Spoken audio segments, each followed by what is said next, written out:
অন্নদা শঙ্কর রায় লিখেছিলেন, এ জীবন অতি অনিশ্চিত, তবু নিশ্চিত কি আছে বলহ কলহ। এ বঙ্গে রাজনৈতিক কলহের আর একটা অধ্যায় আজ দেখা গেল পশ্চিমবঙ্গ বিধানসভায়। সেনাকে সম্মান জানানোর প্রস্তাব কিছুক্ষণের মধ্যেই বদলে গেল চরম সংঘাতে। আর সেই নিয়েই প্রথম প্রশ্ন। সেনার বীরত্ব নিয়ে প্রস্তাব ঘিরে বিধানসভা তুলকালাম। আপনি মিথ্যেবাদী, দেশের লজ্জা, বিরোধী দলনেতাকে আক্রমণ মুখ্যমন্ত্রী। এই মুখ্যমন্ত্রী বাংলার লজ্জা, পাল্টা শুভেন্দু অধিকারী। সেনাকে সম্মান জানাতে গিয়েও কেন কাদা ছোঁড়াছুড়ির ওপরে উঠতে পারল না এই বাংলার শাসক আর বিরোধী? এ প্রশ্ন তো থাকবেই। দ্বিতীয় প্রশ্ন। তৃণমূল বিজেপির সংঘাতে উত্তাল বিধানসভা। বিজেপি একটা অর্ধশিক্ষিত দল, সুর চড়ালেন মমতা বন্দ্যোপাধ্যায়। পাকিস্তানের হয়ে ব্যাটিং করছেন মুখ্যমন্ত্রী, পাল্টা বিরোধী দলনেতা। শুভেন্দুর বিরুদ্ধে স্বাধিকার ভঙ্গের প্রস্তাব আনল শাসক দল। সেনার শৌর্যকে কুর্নিশ জানানোর অধিবেশন কেন শেষ হলো চরম তিক্ততায়? তৃতীয় প্রশ্ন। বিদেশে ভারতীয় সেনাবাহিনীর বীরত্ব নিয়ে প্রচারের পর আজ প্রধানমন্ত্রীর ডাকা নৈশভোজে অভিষেক বন্দ্যোপাধ্যায়। আর আজই বিধানসভায় সপ্তমে উঠল শাসক বিরোধী সংঘাত। দলের সর্বভারতীয় সাধারণ সম্পাদক যখন বিদেশে গিয়ে কেন্দ্রীয় পদক্ষেপের হয়ে সওয়াল করলেন, তখন বিধানসভার ছবিটা একেবারে বিপরীত কেন? চতুর্থ প্রশ্ন। দাঙ্গার সময় শামসেরগঞ্জে বাবা ছেলের হত্যাকাণ্ডে চার্জশিট পেশ করল পুলিশ। 13 জন অভিযুক্তর মধ্যে প্রত্যেকেই, ওই 13 জনই ওই এলাকার, উল্লেখ চার্জশিটে। মুখ্যমন্ত্রী ও পুলিশ মন্ত্রীর বহিরাগত তত্ত্বকে কি প্রশ্নের মুখে ফেলে দিল তাঁরই পুলিশের চার্জশিট? পঞ্চম প্রশ্ন। এই ধরনের ক্যাজুয়াল অভিযোগের ক্ষেত্রে তদন্তের কোনো প্রয়োজন নেই। মেদিনীপুরের থানায় ডিএসও ও এসএফআই নেত্রীর নির্যাতন মামলায় হাইকোর্টে বললেন রাজ্যের এজি। অথচ নির্যাতন কাণ্ডে অভিযুক্ত মহিলা থানার ওসি ও এসআইকে সরালো পুলিশ, হলো এফআইআরও। সরকারের অবস্থানের এই দুরকম ছবি কেন? তবে শুরুতেই আজ দেখাবো ঠিক কি হলো বিধানসভায়, কতটা উত্তাল হলো বিধানসভা। দেখুন। উপলক্ষ ছিল পাকিস্তানকে যোগ্য জবাব দেওয়ায় বিধানসভায় সেনাবাহিনীর প্রতি সম্মান প্রদর্শন, কিন্তু শেষ অবধি তা পরিণত হল তৃণমূল বিজেপির রাজনীতির আখড়ায়। একে অপরকে ব্যক্তিগত আক্রমণ, কাদা ছোড়াছুড়ি। কেন্দ্রের সর্বদলীয় প্রতিনিধি দলের সদস্যদের সঙ্গে অভিষেক বন্দ্যোপাধ্যায় যেদিন নরেন্দ্র মোদীর নৈশভোজে যোগ দিলেন, সেদিনই এ রাজ্যের বিধানসভায় অপারেশন সিঁদুর নিয়ে মমতা বন্দ্যোপাধ্যায় শুভেন্দু অধিকারীকে আক্রমণ করলেন। বিরোধী দলনেতাও পাল্টা একইভাবে জবাব দিলেন। মঙ্গলবার বিধানসভায় প্রস্তাবের সপক্ষে বলতে উঠে পেহেলগাঁওয়ে কি করে জঙ্গিরা ঢুকে পড়ল তা নিয়ে প্রশ্ন তোলেন মুখ্যমন্ত্রী। প্রতিবাদ জানান শুভেন্দু অধিকারী। তখন বিরোধী দলনেতাকে উদ্দেশ্য করে মুখ্যমন্ত্রী বলেন, আপনি বড্ড বাজে কথা বলেন, আপনি ভীষণ মিথ্যে কথা বলেন। এমন বিরোধী দলনেতা কোথাও দেখিনি। শাহবাজ শরীফের সবচেয়ে বড় গুণমুগ্ধ পশ্চিমবাংলার খালা। খালা আজকে পাকিস্তানের পক্ষে ব্যাটিং করেছেন। খালা বলতে পারেন, বুবু বলতে পারেন, আপা বলতে পারেন, ফুপা বলতে পারেন। সম্পূর্ণ অপব্যাখ্যা করছেন। বিজেপি নেতারা বিভ্রান্ত, কনফিউজড। এটা সম্পূর্ণভাবে তারা মিথ্যা কথা বলছেন। শুভেন্দু অধিকারী সম্পর্কে মুখ্যমন্ত্রীর মন্তব্যের পরই তুমুল হট্টগোল শুরু হয়ে যায় বিধানসভায়। বিজেপি বিধায়করা মোদি মোদি বলে চিৎকার করতে শুরু করেন। পাল্টা ট্রেজারি বেঞ্চ থেকে আওয়াজ ওঠে দিদি দিদি। এরই মধ্যে মুখ্যমন্ত্রী বলেন, আপনারা দেশের লজ্জা, সামান্য ভদ্রতা, সৌজন্য এরা জানে না। হাউসের মধ্যে এইসব করে, বাইরে কি করে? বিজেপিকে বলি অর্ধশিক্ষিত একটি রাজনৈতিক দল। বিজেপি হাম্পিং ডাম্পিং লায়ারদের দল। বিজেপি লজ্জার। এই বাংলার মুখ্যমন্ত্রী লজ্জার। নতুন ইংরেজি আমি শুনলাম, humping dumping liar. Humping dumping lawyer. আমরা অনেকবারই বলেছি যে কালীঘাটের নালার নর্দমার পাশে থেকে থেকে এনার আচার আচরণ, মুখের ভাষা নর্দমার মতোই হয়েছে। ভারতীয় জনতা পার্টি দিশাহীনভাবে এই কুৎসা, মিথ্যা, ভিত্তিহীন বক্তব্যগুলো রটাচ্ছে। মুখ্যমন্ত্রীর মন্তব্যের সময় বিরোধিতা করেন বিজেপি বিধায়ক অগ্নিমিত্রা পাল। তার উদ্দেশ্যে মুখ্যমন্ত্রী বলেন, আপনি ফ্যাশন নিয়ে বললে শুনবো, রাজনীতি নিয়ে আমাকে জ্ঞান দেবেন না। দুদিন রাজনীতি করছেন, এভাবে হাউসকে অপমান করবেন না। আপনি কি করেন আমরা সব জানি। মুখ্যমন্ত্রী যে ব্যক্তিগত আক্রমণ, আমার প্রফেশন নিয়ে আক্রমণ এবং আমার যে প্রশ্ন তার উত্তর দিতে না পেরে, তার কাছে কোনো যুক্তি নেই, তিনি যুক্তিকে খণ্ডন করতে পারলেন না, সেই কারণে ব্যক্তিগত আক্রমণে নেমে গেলেন। সুতরাং এইটা আমার খারাপ লাগছে যে আজকে ওই চেয়ারটাকে অপমান করা হলো। এরই মধ্যে শুভেন্দু অধিকারীর বিরুদ্ধে স্বাধিকার ভঙ্গের প্রস্তাব জমা পড়ল অধ্যক্ষের কাছে। প্রস্তাব জমা দেন শোভনদেব চট্টোপাধ্যায়, অরূপ বিশ্বাস এবং চন্দ্রিমা ভট্টাচার্য। প্রস্তাবে বলা হয়, এদিন বিধানসভার ভেতরে মুখ্যমন্ত্রী পাকিস্তান বা শাহবাজ শরীফ নিয়ে কোনো বক্তব্য রাখেননি, কিন্তু শুভেন্দু অধিকারী বিধানসভা চত্বরে সাংবাদিকদের জানিয়েছেন যে মুখ্যমন্ত্রী পাকিস্তানের পক্ষে সওয়াল করেছেন, তাই এই স্বাধিকার ভঙ্গের প্রস্তাব। অধ্যক্ষ জানিয়েছেন বুধবার এ নিয়ে রুলিং দেবেন তিনি। দায়িত্বশীল একজন বিরোধী দলের নেতা, তার কাছ থেকে এটা আমি প্রত্যাশা করিনি। আমার এখানে প্রিভিলেজ জমা পড়েছে, প্রিভিলেজের আইন অনুযায়ী যা করার সেটা আমরা করব। মুখ্যমন্ত্রীর স্পিচে এমন কোনো শব্দ তিনি ব্যবহার করেননি বা এমন কোনো কথা বলেননি যিনি পাকিস্তানের সপক্ষে এখানে বক্তব্য রেখেছেন। সুতরাং এই ধরনের বিবৃতি যেটা দিচ্ছেন বাইরে, এটা সম্পূর্ণ বিভ্রান্তিমূলক। তুমুল হট্টগোলের মধ্যে ভারতীয় সেনাবাহিনীকে সম্মান জানিয়ে সরকারের আনা প্রস্তাবকে সমর্থন করে বিরোধীরা। আশাবুল হোসেন, উজ্জ্বল মুখোপাধ্যায়, এবিপি আনন্দ। দেখুন, প্রস্তাব হচ্ছে সেনাবাহিনীর কৃতিত্বকে সম্মান জানানো। এমনিতে তো সবার, দেশের সবকটা রাজনৈতিক দলের একমত হওয়ার কথা। সেনার এই শৌর্যের কথা তো বিশ্ববাসীকে জানাতেই তৃণমূল কংগ্রেসের সর্বভারতীয় সাধারণ সম্পাদক অভিষেক বন্দ্যোপাধ্যায় এতগুলো দেশ ঘুরে এলেন। অতএব দ্বিমত হওয়ার কোনো জায়গাই নেই। কিন্তু এই ধরাধামে এমনকি কোনো বিষয় থাকতে পারে যাতে সুষ্ঠুভাবে এ রাজ্যের শাসক ও বিরোধী মুখোমুখি হয়ে একমত হতে পারে? আজ বিধানসভায় দেখা গেল থাকতে পারে না। মুখ্যমন্ত্রী বিরোধী দলনেতাকে বললেন, আপনারা দেশের লজ্জা, আপনি মিথ্যে কথা বলেন, অসভ্যতা করেন। বিরোধী দলনেতা বেরিয়ে বললেন, মুখ্যমন্ত্রী আজ পাকিস্তানের হয়ে ব্যাটিং করে গেছেন। ব্যাস, প্রস্তাবে যা ছিল সেনার শৌর্য, দিনের শেষে তা দাঁড়িয়ে গেল চূড়ান্ত কাদা ছোঁড়াছুঁড়িতে। আমি প্রথমে আসব বিধানসভায় বিজেপির চিফ হুইপ শঙ্কর ঘোষের কাছে। দেখুন, আমার কথা একটাই, এটা গণতান্ত্রিক দেশের, গণতান্ত্রিক রাজ্যের সর্বোচ্চ সাংবিধানিক প্ল্যাটফর্ম। রাজ্যে গণতন্ত্রের পীঠস্থান বিধানসভায় একটা বিশেষ অধিবেশন ডাকা হলো সেনার বীরত্ব নিয়ে, যে ইস্যুতে গোটা দেশ এবং এই দেশের 140 কোটি দেশবাসী সম্পূর্ণ একমত। শেষ পর্যন্ত আলোচনার শেষে তা গিয়ে দাঁড়ালো আক্রমণ আর প্রতি আক্রমণে। কেন এমনটা হবে? রাজ্যের যে কোনো ভোটার নিশ্চয়ই এই প্রশ্নটা তুলবেন। শঙ্কর, কেন হবে? ধন্যবাদ সুমনদা।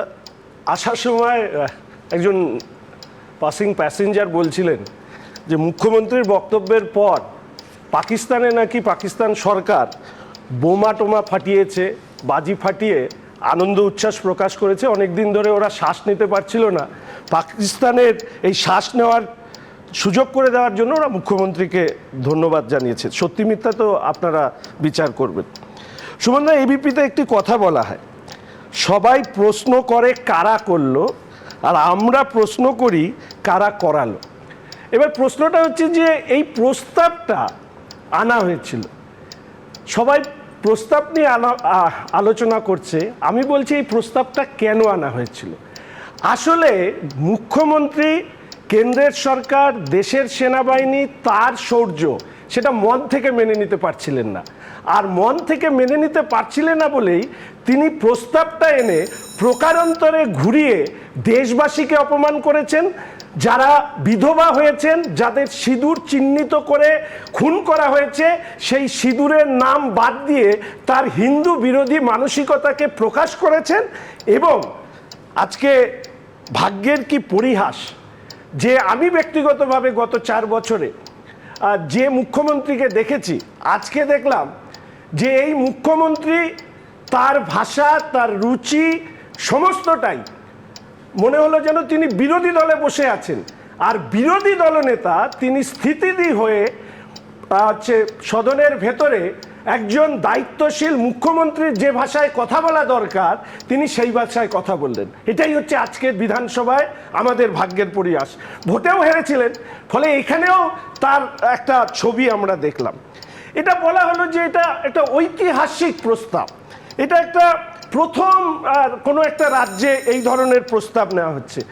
সুমনদা, আজকে যদি লাইভ টেলিকাস্ট হতো, আমি বলছি যে তুমি মাথা নত করে ফেলতে যে এইরকম একজন, আমার শব্দে ক্ষমা করবে, সেটা হচ্ছে যে একজন নির্লজ্জ মিথ্যাবাদী একজন মানুষ তিনি মুখ্যমন্ত্রী কি করে হন।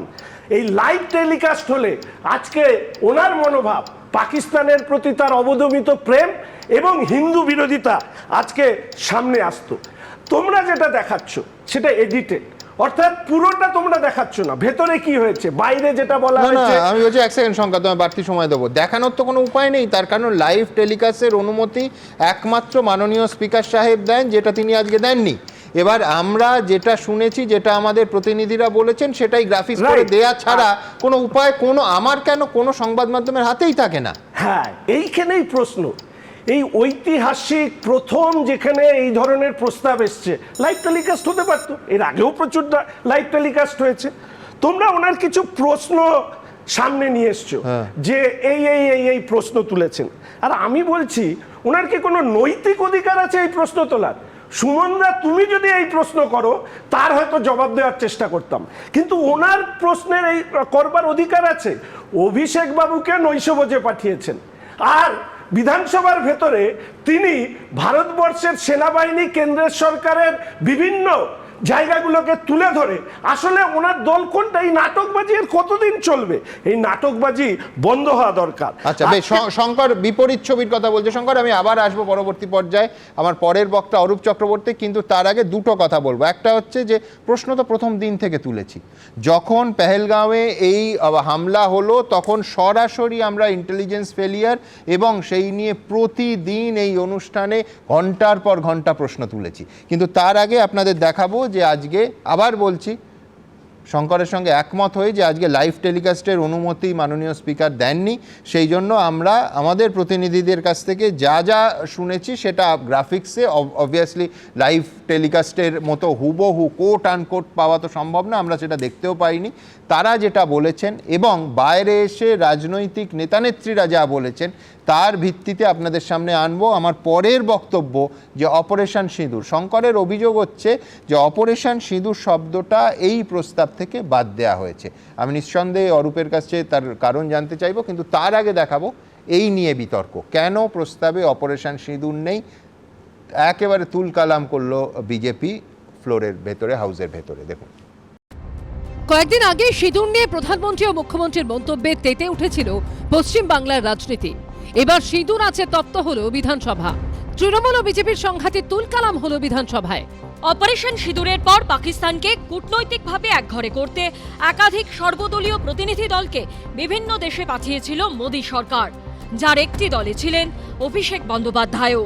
মঙ্গলবার সেই প্রতিনিধিদের সঙ্গে নৈশভোজ করেন প্রধানমন্ত্রী, যেখানে ছিলেন তৃণমূলের সর্বভারতীয় সাধারণ সম্পাদকও। আর সেদিনই অপারেশন সিঁদুর নিয়ে তৃণমূল বিজেপির বাগযুদ্ধে উত্তাল হলো এ রাজ্যের বিধানসভা। মঙ্গলবার ভারতীয় সেনাবাহিনীকে সম্মান জানিয়ে কৃতজ্ঞতা প্রকাশের প্রস্তাব পেশ করেন অধ্যক্ষ বিমান বন্দ্যোপাধ্যায়, কিন্তু সূত্রের খবর সেই প্রস্তাবে কোথাও অপারেশন সিঁদুর শব্দটা ছিল না। এই প্রসঙ্গটি সবার প্রথমে বলেন বিজেপি বিধায়ক অগ্নিমিত্রা পাল। তিনি বলেন, সিঁদুর নামটা কেন বাদ দেওয়া হলো? মহিলাদের অপমান কেন করা হলো? এটা কি কোনো ধর্মকে খুশি করার জন্য? এরপর শুভেন্দু অধিকারী বলেন, দেশের প্রধানমন্ত্রীর নাম দিলেন অপারেশন সিঁদুর, কেন সেই নাম আমরা বদলে দিলাম? সিঁদুর নামে এত আপত্তি কেন? সেনাবাহিনীকে ধন্যবাদ দেবেন, কিন্তু সিঁদুরে এত আপত্তি কেন? কেশপুরের তৃণমূল বিধায়ক শিউলি সাহা উঠে দাঁড়িয়ে বলেন, সবাই কি আর সিঁদুর পরে? পাল্টা শুভেন্দু অধিকারী বলেন, হ্যাঁ পরে।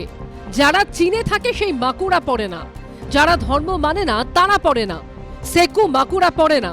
শেষে বিরোধী দলনেতা বলেন, টার্গেট কিলিং, অপারেশন সিঁদুর এই শব্দ দুটো যুক্ত করা উচিত, শেষ করা হোক ভারত মাতার জয় বলে। তখন অধ্যক্ষ বলেন, আপনি তো কোনো সংশোধন দেননি, এখন কি করে নাম পরিবর্তন করা হবে? অপারেশন সিঁদুর তো বাদ পড়েছে, প্লাস পেহেলগাঁওয়ে যে হত্যা হয়েছে তা নিয়ে মিথ্যে কথা বলা হচ্ছে প্রস্তাবে, এবং শাক দিয়ে মাছ ঢাকার চেষ্টা করা উচিত না। পরে মুখ্যমন্ত্রী বলতে উঠে বলেন, পেহেলগাঁওয়ে যাদের মৃত্যু হয়েছে তারা সবাই ভারতীয়, সন্ত্রাসবাদের কোনো ধর্ম হয় না। আমরা সিঁদুরকে সম্মান করি, কেউ কেউ তাতে বাজার করতে বেরিয়েছে।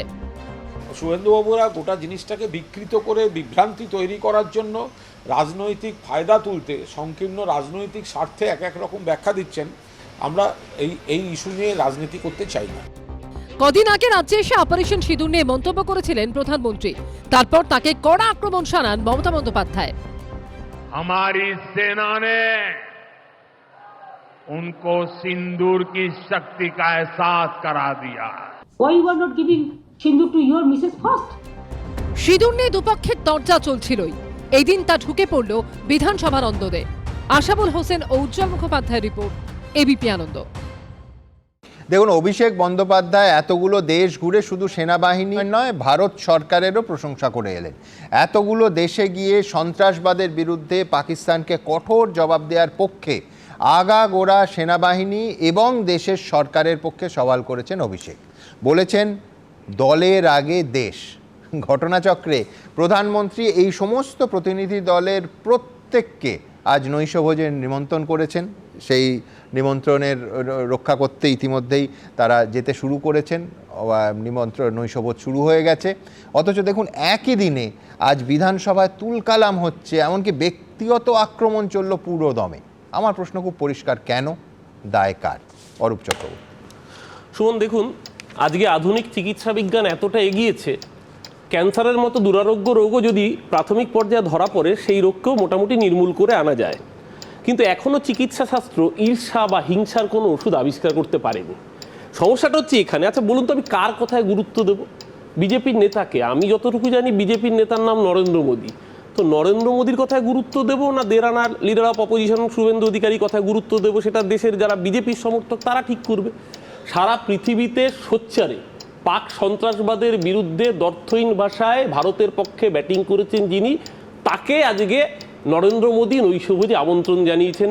আর তার জন্য শুনছি কাথির শান্তিকুঞ্জে অরন্ধন চলছে। আজকে রাতে সম্ভবত ওখানে রান্নাবান্না হবে না, এতটাই গাত্রদাহ জ্বালা। ওই যে বলছিলাম ঈর্ষার কোনো ওষুধ নেই।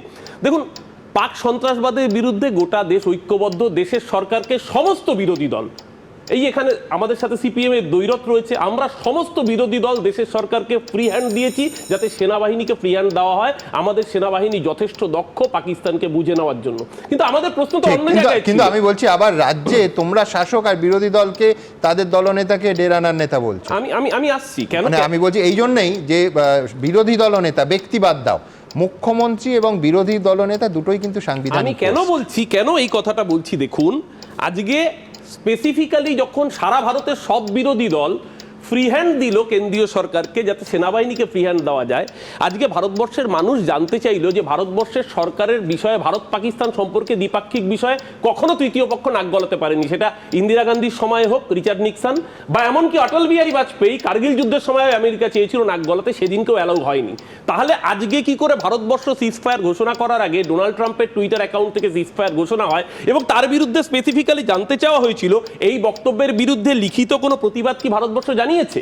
ভারতবর্ষ এখন অব্দি বিদেশ মন্ত্রক সেই বিষয়ে কোনো সদুত্তর দেয়নি। দ্বিতীয় কথা, আজকে মমতা বন্দ্যোপাধ্যায় যে কথা বিধানসভার অলিন্দে বলেছেন যে জঙ্গিরা বর্ডার পেরিয়ে প্রায় 100 কিলোমিটার দূর পেহেলগামের বৈশরম ভ্যালিতে গেল, তারা এতগুলো অস্ত্র নিয়ে কি করে সেখানে ঢুকলো, এবং যে 4 জন জঙ্গির ছবি ইন্টেলিজেন্স আমাদের প্রকাশ করেছে, সেই 4 জন জঙ্গি, তাদের মৃতদেহ কি অপারেশন সিঙ্গুরে যারা মৃত হয়েছেন তাদের মধ্যে রয়েছে, এখন অব্দি দেশের মানুষ জানতে পারেনি।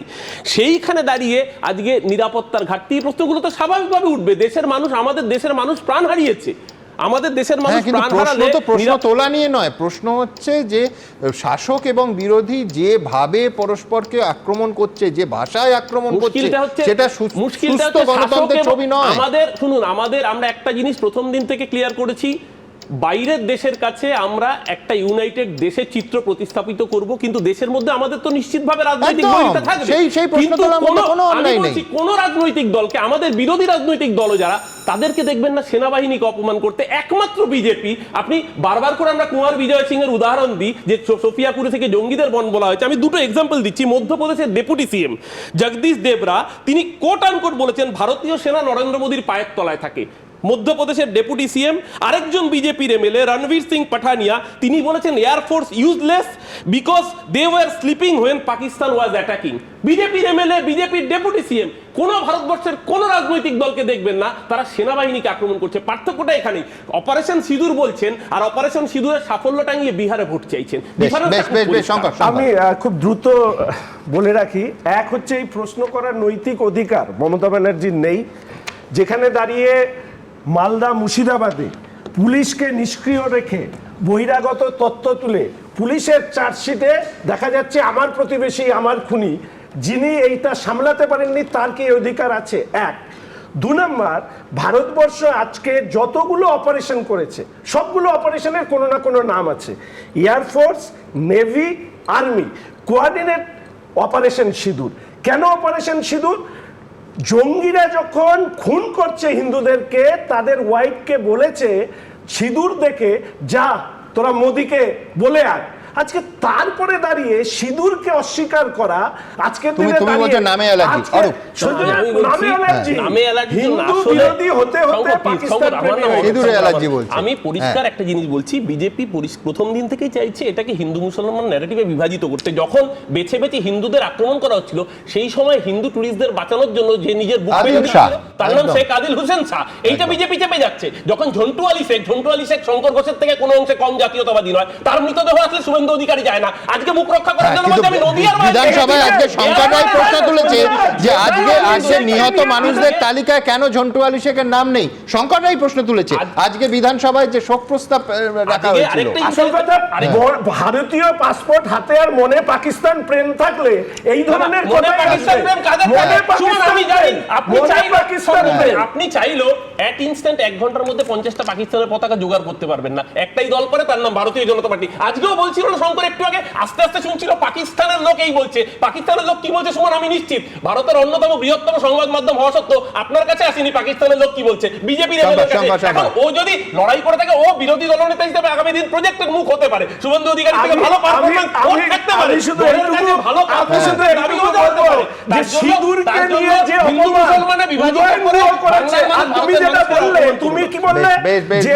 আমি শতরূপের কাছে যাব, কিন্তু তার আগে দ্রুত আপনাদের সামনে আমার পরবর্তী প্রতিবেদন, যে রাজনীতি করতে গিয়ে দেশকে বিক্রি করবেন না মমতা বন্দ্যোপাধ্যায় বলছে, উত্তরদিকে শুভেন্দু অধিকারী বলছে যে 1 ইঞ্চিও জায়গা দিইনি, প্রত্যেকটা প্রশ্নের জবাব দিয়েছি। কিন্তু কার্যত ছিছিকার, দুটো তরফ থেকেই নানা দিকে ছিছিকারের শব্দ বারবার শুনেছেন আমাদের প্রতিনিধিরা, আমার সহকর্মীরা। দেখুন পরের প্রতিবেদন। তিনি এমন কিছু বাক্য প্রয়োগ করেছেন, তাতে আমার মনে হয়েছে যে শাহবাজ শরীফ পাকিস্তানের প্রধানমন্ত্রী, তার অ্যাডভোকেট হয়ে মুখ্যমন্ত্রী কথা বলছিলেন। প্রস্তাব আনা হয়েছিল ভারতীয় সেনাকে সম্মান জানাতে, কিন্তু শেষ অবধি তা নিয়ে তৃণমূল বিজেপি ধুন্ধুমার বাকযুদ্ধের সাক্ষী থাকলো বিধানসভা।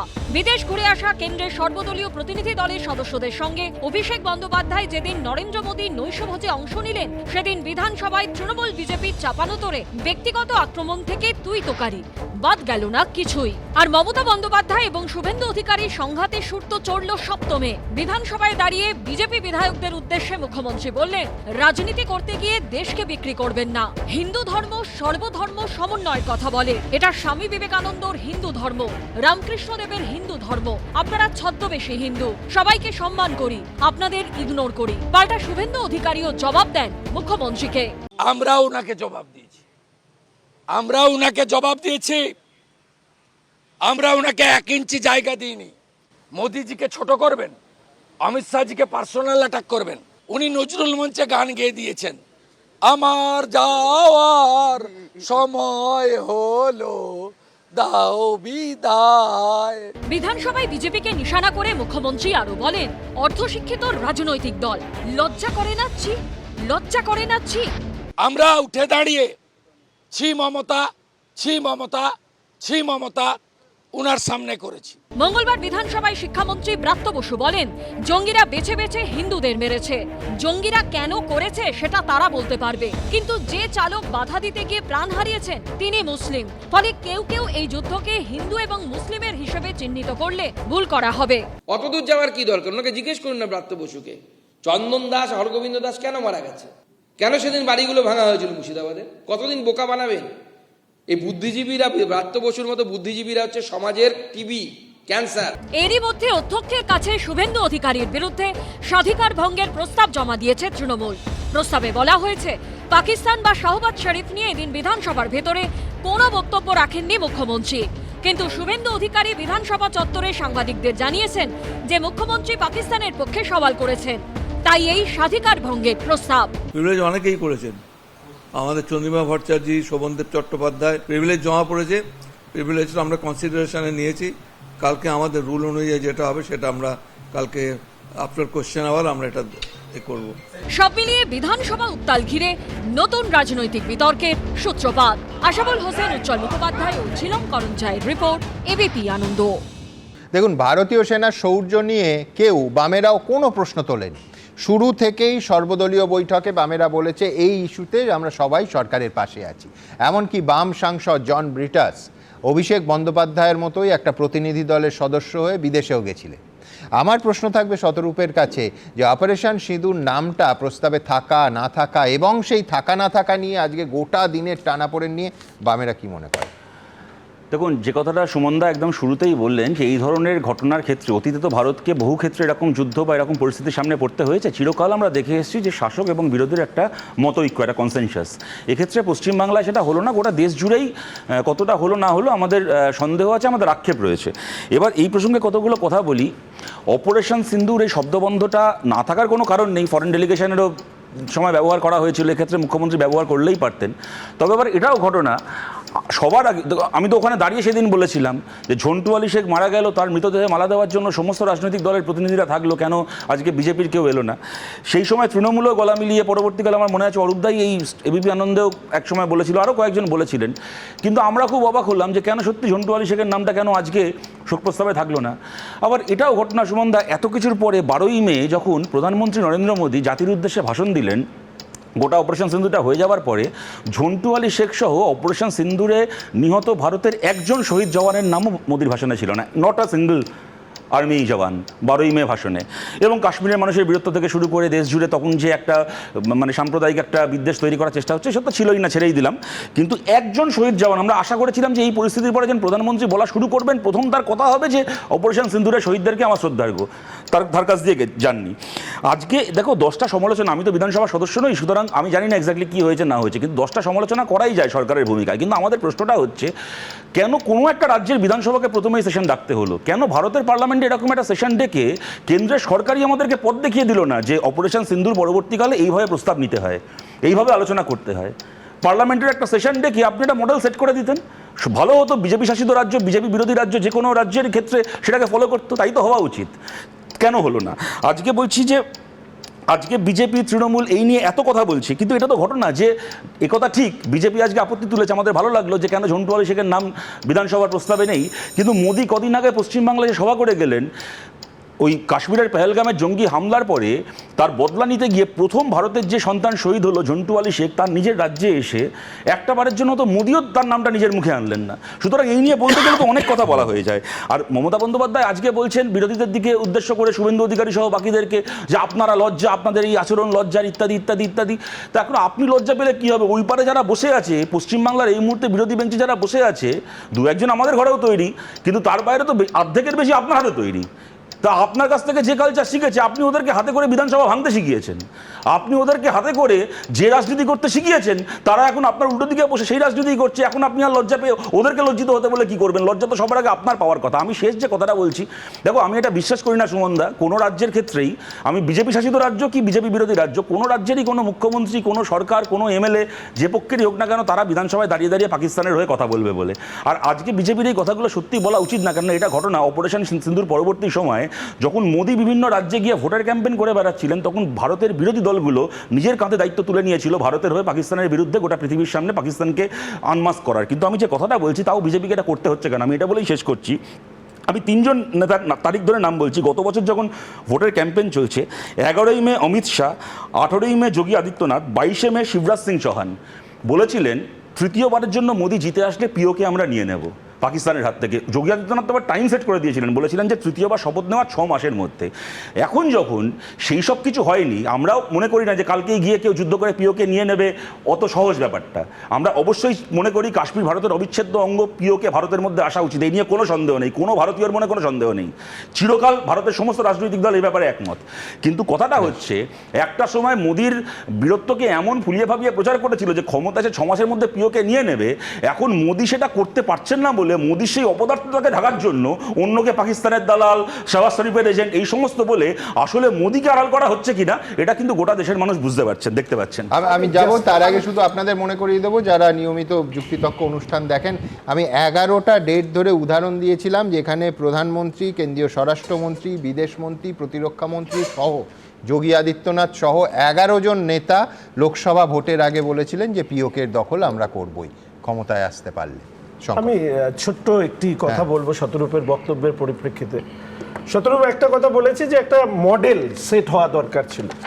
একটা মডেল কিন্তু মাননীয় প্রধানমন্ত্রী সেট করে দিয়েছেন, সেটা হচ্ছে পাকিস্তান যে ভাষায় জবাব পেতে চায় সেই ভাষায় জবাব দেওয়া। একেবারে পাকিস্তানের ঘরের ভেতরে ঢুকে মাসুদ হাজার এবং তার পরিবারের নিশ্চিহ্ন করে দিয়ে যে প্রত্যাঘাতের বার্তা ভারতবর্ষ 2005 থেকে 2013 অবধি ইউপিএ 1 এবং ইউপিএ 2 তালিকাটা খুলে দেখলেই আমরা দেখতে পারবো মুম্বাই ব্লাস্ট থেকে শুরু করে একের পর এক সন্ত্রাসবাদীদের আক্রমণে বিধ্বস্ত ভারত কোনোদিন সেই সময় ভারতীয় আর্ম ফোর্সকে দিয়ে এই জবাব দিতে পারেনি, সেই স্বভাব মোদি দেখিয়েছে। আর আমি তাই এই কথা বলতে চাই, আমি আশ্বস্ত করতে চাই যে পিওকে আজ নয় কাল ভারতবর্ষের অংশ হিসেবে যে কোনো ভারতবাসী তাই চাইবে, কিন্তু ইলেকশনের আগে আজ নয় কালটা না বললে ক্ষমতায় এলে পিওকে দখল করবো, এটা না বললেই ভালো হতো। এক হচ্ছে শঙ্কর ঘোষ যোগী আদিত্যনাথের থেকে ম্যাচিওর্ড লোক, ও বললো আজ নয় কাল, যোগী আদিত্যনাথ বলেছিল 6 মাস, সেই কারণে কথা শুনতে হচ্ছে। শঙ্কর ঘোষের কথা কোনো অসুবিধা নেই, এখন 200 বছর ওদের কোনো কথা শুনতে হবে না, আজ নয় কাল বলে দিয়েছে। আমি বলছি কি, ইউপিএ গভর্নমেন্টের আমলে ধরো মুম্বাই অ্যাটাক, প্রথম কথা পাকিস্তানকে জবাব এর আগে কেউ দেয়নি, এটা বললে মিথ্যে কথা বলা হবে। ইন্দিরা গান্ধীর আমলে ভারত পাকিস্তানকে দুটুকরো করে দিয়েছিল, সেটা অন্য কথা। আমি বলছি মুম্বাই অ্যাটাকের পরে এত তো কথা হয়, এক হচ্ছে তার ব্যর্থতার দায়িত্ব নিয়ে তৎকালীন স্বরাষ্ট্রমন্ত্রী পদত্যাগ করেছিলেন, দ্বিতীয় কথা প্রত্যেকজনকে নিউট্রালাইজ করা হয়েছিল, মারা হয়েছিল, আজমল কাসাফকে ধরা হয়েছিল, ট্রায়াল চালিয়ে তার পেট থেকে সব কথা বার করে গোটা পৃথিবীর সামনে পাকিস্তানকে এক্সপোজ করা হয়েছিল, তারপর তাকে ফাঁসি দেওয়া হয়েছিল। আজকে উড়ি, পাঠানকোট, পেহেলগাম থেকে শুরু করে একটা জঙ্গি হানায় যারা হাতে করে মারলো সেই লোকগুলোর কি শাস্তি হলো?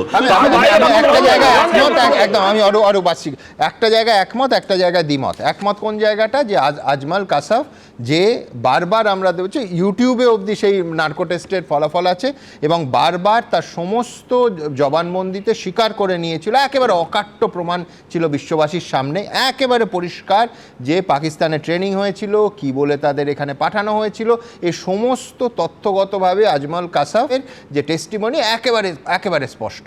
দ্বিতীয় যেখানে দ্বিমত, সেটা হচ্ছে শিবরাজ পাটিল কিন্তু ওই মুম্বাই অ্যাটাকের দায় নিয়ে পদত্যাগ করেননি। গোটা দেশ তোলপাড় পড়েছিল যে শিবরাজ পাটিল তিনি পোশাক বদল করেছিলেন।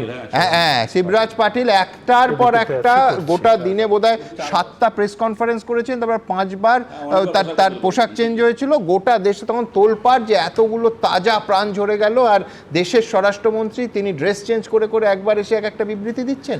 সেই এমন ক্ষোভের মুখে শিবরাজ পাটিল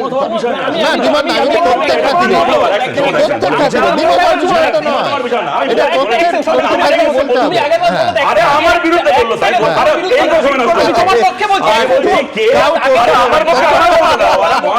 পুলওয়ামার সময় মনে থাকবে যখন ন্যাশনাল পার্কে নরেন্দ্র মোদী ফটোশুট করছিলেন, যখন পুলওয়ামা অ্যাটাক হয়েছিল,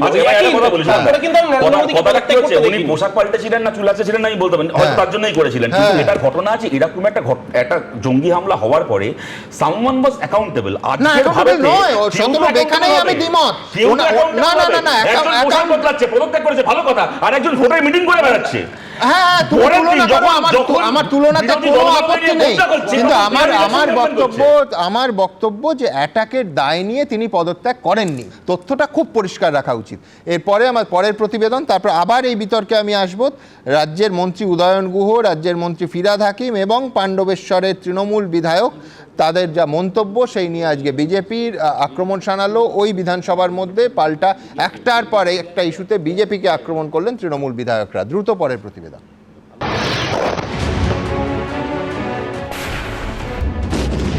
সেনাবাহিনীকে সম্মান জানাতে বিধানসভায় প্রস্তাব পেশ, তার উপর আলোচনা, কিন্তু তা নিয়েও তৃণমূল বিজেপির চর্চা।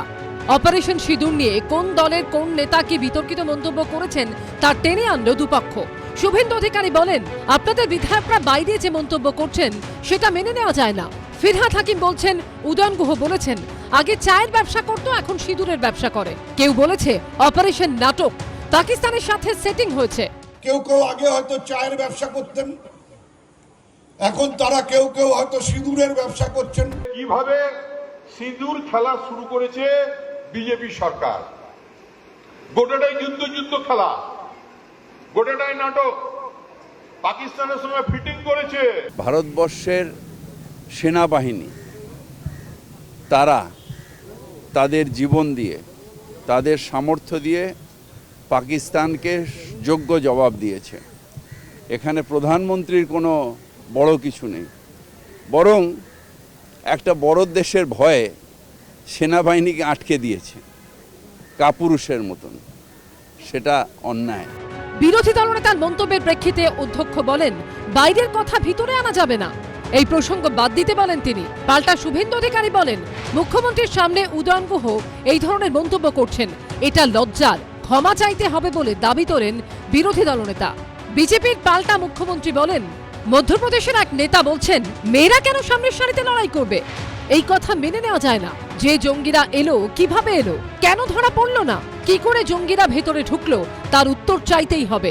এতজন মানুষ কি করে মারা গেল, উত্তর দেবেন না প্রধানমন্ত্রী? वहां पर जो हमारी वीरांगनाएं बहन थी जिनकी मांग का सिंदूर छीन लिया गया, अगर उन्होंने अहिल्याबाई का इतिहास पढ़ा होता तो उनके सामने उनके पति को कोई निरपराध इस तरह से गोली नहीं मार सकता था, चाहे वो भी शहीद हो जाए। वीरांगना का भाव नहीं था, जोश नहीं था, जज्बा नहीं था, दिल नहीं था, इसलिए हाथ जोड़ के गोली का शिकार हुआ। তার আগে মধ্যপ্রদেশের বিজেপির দুই মন্ত্রীও বিতর্কিত মন্তব্য করেন। जिन्होंने हमारी बेटियों के सिंदूर उजाड़े थे, वही कटे पिटे लोगों को हमने उन्हीं की बहन भेज करके उनकी ऐसी की तैसी करवाई। उन्होंने कपड़े उतार के हमारे हिंदुओं को मारा, और मोदी जी ने उनकी बहन को उनकी ऐसी की तैसी करने हमारे जहाज से उनके घर आए। यशस्वी प्रधानमंत्री जी को हम धन्यवाद देना चाहेंगे, और पूरा देश की वो सेना, वो सैनिक उनके चरणों में नतमस्तक है। সেনাবাহিনীর কৃতিত্ব নিয়েও বিজেপি তৃণমূলের মধ্যে জোর লড়াই। আশাবুল হোসেন ও উজ্জ্বল মুখোপাধ্যায়ের রিপোর্ট, এবিপি আনন্দ। দেখুন, রাজ্যে দুর্নীতি, সেটা শিক্ষা দুর্নীতি হতে পারে, রেশন দুর্নীতি হতে পারে, কিংবা আইন শৃঙ্খলার সম্পর্ক আছে এরকম ঘটনা, আরজি করের মতো জঘন্য ঘটনা, এই ইস্যুগুলো নিয়ে শাসক এবং বিরোধী সর্বত্র তরজা হতে পারে এবং হয়ও। মাঠে ময়দানে হয়, হাইকোর্ট সুপ্রিম কোর্টে হয়, এবং অবশ্যই রাজনীতির ময়দানে আরও বেশি করে হওয়া উচিত। কিন্তু আমি বলছি, ভয়ঙ্কর হেড অন কলিশন কী নিয়ে না, সেনার শৌর্য নিয়ে পশ্চিমবঙ্গ দেশের মধ্যে প্রথম রাজ্য প্রস্তাব পাশ করতে গিয়ে। এইবার কোর্ট মিসকোর্ট নিয়ে গোটা দিন যা চললো, তার রাজনৈতিক কারণটা কি, বিশ্বনাথ চক্রবর্তী বলুন। সুমনদা, খুব পরিষ্কার 26-এর বিধানসভা নির্বাচনের আগে জাতীয়তাবাদের হাওয়া তৃণমূলের পক্ষে যাবে নাকি বিজেপির পক্ষে যাবে, তার কারাকারি রেষারেষি চলছে। মানে পরিষ্কার 26-এর বিধানসভা নির্বাচনের আগে মানে জাতীয়তাবাদী হাওয়া যাতে আমার পক্ষে থাকে, ভাই তোমার কাছ পক্ষে না যায়, তার একটা লড়াই, তার একটা হাড্ডাড্ডির লড়াই কিন্তু আজকে আইনসভায় মানুষ দেখলো। দ্বিতীয় যে বিষয়টা আপনি দেখুন, আমরা যখন এই আলোচনা করছি, বা মমতা বন্দ্যোপাধ্যায় শুভেন্দু অধিকারী যখন পরস্পর বিপরীত অবস্থান নিচ্ছে, তখন অভিষেক বন্দ্যোপাধ্যায় আজকে এই মুহূর্তে ডাইনিংয়ের টেবিলে বসে আছেন, সরকারের সাথে বসে আছেন, এবং তিনি গত কয়েক সপ্তাহ ধরে যে বক্তব্য সারা বিশ্বে রেখেছেন, তাতে তো নরেন্দ্র মোদীর বক্তব্যই তিনি রেখেছেন। অর্থাৎ পরিষ্কার কেন্দ্রের বিজেপি সরকার যা বলছেন, যা দাবি করছেন, সেই দাবিগুলোই তো অভিষেক বন্দ্যোপাধ্যায় বিভিন্ন রাষ্ট্রে গিয়ে বলেছেন। তার বক্তব্যকে খণ্ডন কি করে তৃণমূলের নেতারা করেন, বা মুখ্যমন্ত্রী যে অন্যরকম ভাষা দিয়ে বলছেন কি করে বলেন? তাহলে একটা দল দুটো মুখ কেন? এবং আপনি যদি লক্ষ্য করেন যে তৃণমূলের কোনো নেতা বলছেন যে পাকিস্তান ভারতবর্ষের মধ্যে সেটিং, মানে সত্যি কি অভিষেক বন্দ্যোপাধ্যায় সেটিংয়ের কথা কোনো একটা জায়গায় বলেছেন? আমি তো দেখেছি যে আমাদের পররাষ্ট্র দপ্তর যা বলেছে তার প্রত্যেকটা অক্ষর তিনি মেনে সেইভাবেই মানে অন্য দেশকে বুঝিয়েছেন। তাহলে দুই রকম অবস্থা কেন? তার কারণটা হলো মমতা বন্দ্যোপাধ্যায় মানে নির্বাচনী রাজনীতি বোঝেন। তিনি জানেন যে বিজেপি যদি জাতীয়তাবাদী হাওয়া তুলতে শুরু করে, যেটা পুলওয়ামার ঘটনা আজকে মমতা বন্দ্যোপাধ্যায়ের মাথায় ছিল, সেটা উনি আইনসভায় বলেছেন। পুলওয়ামার ঘটনাতে বিজেপি যে ফয়দাটা নিয়েছিল, জাতীয়তাবাদের আবেগকে কাজে লাগিয়ে তাদের 300 পার করে দিয়েছিলেন নরেন্দ্র মোদী। ফলে পশ্চিমবাংলায় কয়েক মাসের মধ্যেই বিধানসভা নির্বাচন। ফলে এই জাতীয়তাবাদের ইস্যু বিজেপির কাছে তুরুপের তাস হয়ে উঠবে না তো? ফলে যে কোনো মূল্যে এই জাতীয়তাবাদী হাওয়া হয় আটকাতে হবে, আর নাহলে আমার পালে নিতে হবে। দেখুন সুমনদা, আমি খুব পরিষ্কার করে আপনাকে বলতে চাই, দুটো শব্দ নিয়ে সবচেয়ে বড় বিতর্ক হয়েছে। একটা হলো যে এটা টার্গেটেড কিলিং কিনা, যারা বিজেপি করেন তারা বলেছেন এটা টার্গেটেড কিলিং লেখেনি কেন প্রস্তাবের মধ্যে। আরেকটা হলো সিঁদুর, অপারেশন সিঁদুর ছিল, সিঁদুর নয় কেন? এই দুটোই কিন্তু দুটো রাজনৈতিক দলের রাজনীতির কনটেক্সটেই, অর্থাৎ ভোটের রাজনীতির কনটেক্সটেই অবস্থান। বিজেপির অবস্থান যদি হয় যে ভাই অপারেশন সিঁদুর হিন্দুত্বের প্রতীক, হিন্দুত্বের ভাবাবেগ, ফলে অপারেশন সিঁদুর বা সিঁদুর শব্দটা লেখেনি কেন, ফলে এটাকে নিয়ে হিন্দুদের মধ্যে ভাবাবেগ তৈরি করে ভোটের আগে, তাহলে মমতা বন্দ্যোপাধ্যায়ের কাছে বাধ্যবাধকতা এই যে ভাই মুসলিমদের বার্তা দাও যে আমি হিন্দুত্বের রাজনীতির সাথে একমত নই, ফলে আমি হিন্দুত্বের রাজনীতির বাইরে গিয়ে যে মানে সিঁদুর শব্দটা প্রস্তাবে রাখলাম না, অর্থাৎ আমি মুসলিমদেরকে বার্তা দিলাম যে আমি সেকুলার। দ্বিতীয় যে প্রশ্নটা টার্গেটেড কিলিং, সেটাও কিন্তু একেবারে ভোটের রাজনীতির অঙ্ক কষে মমতা এবং শুভেন্দু অবস্থান নিয়েছেন। টার্গেটেড কিলিং যখন হচ্ছে তখন হলো বেছে বেছে হিন্দুদেরকে মারা হয়েছে, যেটা বাস্তবেও তাই, যে সিঁদুর দেখেই বেছে বেছে মারা হয়েছিল। কিন্তু মমতা বন্দ্যোপাধ্যায় মানে ছোড়া মানে এলো পাথারি গুলি ছুঁড়ে মারা হয়েছে এই ধরনের বক্তব্য রেখেছেন। অর্থাৎ সেখানেও কিন্তু দিনের শেষে যে টার্গেটেড হিন্দুত্বের ভাবাবেগ যাতে বিজেপি না তুলতে পারে, এবং সেখানেও একটা মাইনরিটিদেরকে বার্তা দেওয়ার জন্য কিন্তু মমতা বন্দ্যোপাধ্যায়ের এই অবস্থান। ফলে আজকে সারাদিন ধরে আইনসভায় যেটা ঘটলো সেটা হলো 2026-এর বিধানসভা নির্বাচনের একটা মহড়া বা প্রচার পর্ব, সেটাই আপনি দেখতে পারলেন মমতা বন্দ্যোপাধ্যায় এবং শুভেন্দু অধিকারীর তর্জার মধ্যে দিয়ে। দিনের শেষে একটা কথা আমি শুধু বলতেই চাই যে এর আগে 8বার শুভেন্দু অধিকারীর বিরুদ্ধে স্বাধিকার ভঙ্গ এসছে, বিরোধ মানে মানে লেজিসলেচার, বিধানসভা হোক অথবা লোকসভা হোক, সুমনদা, বিধানসভা লোকসভা সবসময় হাউস ফর অপোজিশন। আমি যাব, কিন্তু তার আগে দ্রুত একবার 2026-এর কার্টন রেজার বলছেন বিশ্বনাথ চক্রবর্তী, স্বাধিকার ভঙ্গের যে প্রস্তাব শাসক দলের তরফে শুভেন্দু অধিকারীর বিরুদ্ধে আনা হয়েছে, দ্রুত একবার বিধানসভার মাননীয় স্পিকার বিমান বন্দ্যোপাধ্যায় সেই নিয়ে কি বলেছেন দেখাবো, এবং শুভেন্দু অধিকারীর প্রতিক্রিয়া এই মুহূর্তে হাতে এসে পৌঁছচ্ছে, পরপর দেখাবো। প্রথমে মাননীয় স্পিকার কি বলছেন। আমি আজকে কিছুক্ষণ আগে বিভিন্ন মিডিয়াতে দেখতে পেলাম যে শুভেন্দু অধিকারী বাইরে বেরিয়ে বলছেন যে মুখ্যমন্ত্রী পাকিস্তানের হয়ে ব্যাট করে গেছেন। এটা আমি খুব আহত হয়েছি এটা দেখে, যে একজন দায়িত্বশীল একজন বিরোধী দলের নেতা, তার কাছ থেকে এটা আমি প্রত্যাশা করিনি। আমার এখানে প্রিভিলেজ জমা পড়েছে, প্রিভিলেজের আইন অনুযায়ী যা করার সেটা আমরা করব। তবে এটা যে সম্পূর্ণ অসত্য, আমি স্টেটমেন্টের মুখ্যমন্ত্রীর স্পিচের কপিটা তুলেছি। মুখ্যমন্ত্রীর স্পিচে এমন কোনো শব্দ তিনি ব্যবহার করেননি বা এমন কোনো কথা বলেননি যিনি পাকিস্তানের সপক্ষে এখানে বক্তব্য রেখেছেন। সুতরাং এই ধরনের বিবৃতি যেটা দিচ্ছেন বাইরে, এটা সম্পূর্ণ বিভ্রান্তিমূলক। প্রিভিলেজ জমা পড়েছে, প্রিভিলেজটা আমরা কনসিডারেশনে নিয়েছি। কালকে আমাদের রুল অনুযায়ী যেটা হবে সেটা আমরা কালকে আফটার কোশ্চেন আওয়ার আমরা এটা করব। ঠিক কথা, একটা উত্তাপ হয়েছে, উত্তেজনা হয়েছে, কিন্তু মাননীয় মুখ্যমন্ত্রী এমন কোনো কথা বলেননি যে তিনি পাকিস্তানের সপক্ষে তার বিবৃতি দিয়েছেন। এই যে একটা বিভ্রান্তিকর বক্তব্য রাখা হচ্ছে, এটা সত্যি কথা বলতে গেলে পরে আমাদের বিধানসভার একটা অমর্যাদা হচ্ছে। 7বার করেছে, 8বার করেছে, করতে বলুন না, তো ওখানে তো আমাকে কৈফত চাইবে, আমি তার উত্তর দেবো। উনি বলেছেন তাই বলেছি। উনি কি বলেন যে পাকিস্তান ইউএনওর ভাইস চেয়ারম্যানশিপ পায় কি করে, রাশিয়াও পায়, IMF DBI, সেই কথাই বলেছি, যে ব্যাটিং করছে দেশের শত্রুর হয়ে। এসব কথার সঙ্গে এই রেজুলেশনের কি সম্পর্ক আছে? ওরা তো প্রিভিলেজ করলে আমাকে প্রশ্ন পাঠাবে, প্রমাণ তো করার দায়িত্ব ওদের, আমি উত্তর দেবো। তো এগুলো নিয়ে না, আমি কালকে 11টায় আসবো না, কিন্তু স্পিকার রুলিং দিয়ে দেবেন 11টায়, তো রুলিং দিবে, প্রিভিলেজে পাঠাবে, প্রিভিলেজ কমিটি তো আমাকে পাঠাবে। আর যে বক্তব্যের প্রেক্ষিতে এই স্বাধিকার ভঙ্গের প্রস্তাব আনা হচ্ছে, শুভেন্দু অধিকারী বিধানসভার বাইরে আজকেই কি বলেছিলেন এবার দেখাবো সেইটা। পাহেলগাম ইনসিডেন্টের ঘোরতর নিন্দা জানিয়ে শোক প্রস্তাব করে যে রেজুলেশন এসেছিল, তার উপরে মুখ্যমন্ত্রীর অনুমোদিত 22 মিনিটের জায়গায় প্রায় 40-45 মিনিটের ভাষণে তিনি এমন কিছু বাক্য প্রয়োগ করেছেন, তাতে আমার মনে হয়েছে যে শাহবাজ শরীফ পাকিস্তানের প্রধানমন্ত্রী, তার অ্যাডভোকেট হয়ে মুখ্যমন্ত্রী কথা বলছিলেন, বলছে রাশিয়াও ভাইস চেয়ারম্যান, পাকিস্তানও ভাইস চেয়ারম্যান।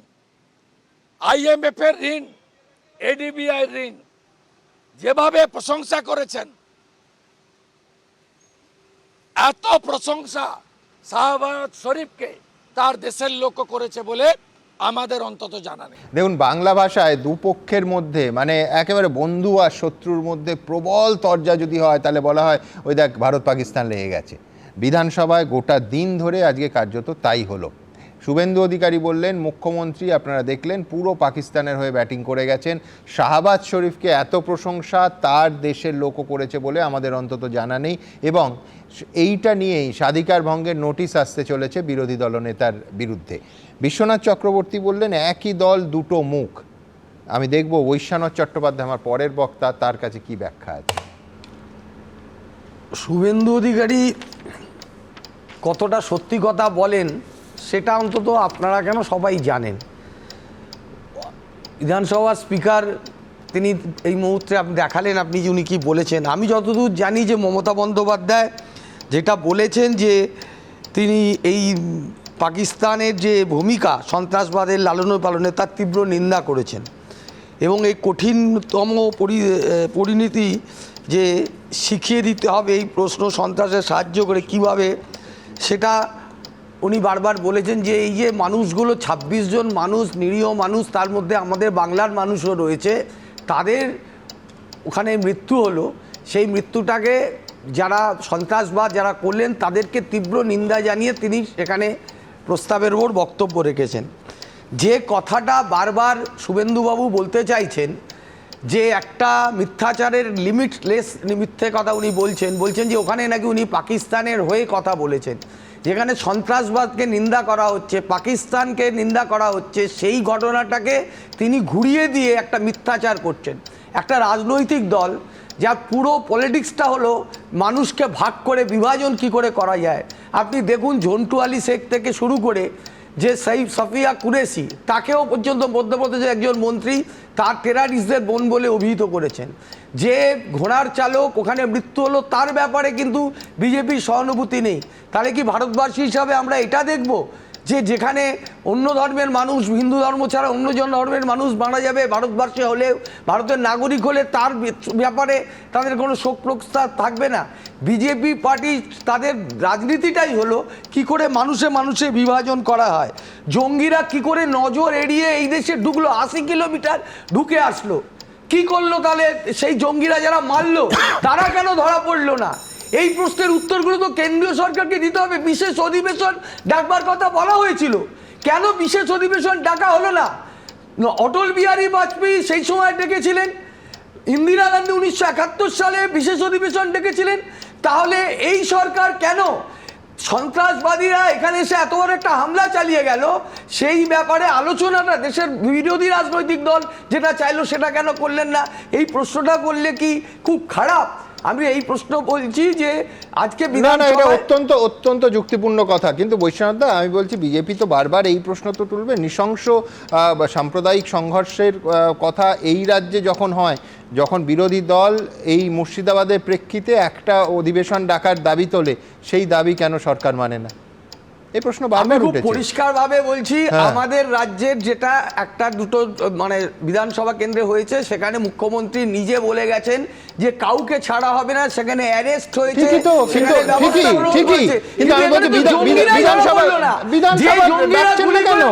বিধানসভাতে একই কথা বলতেন।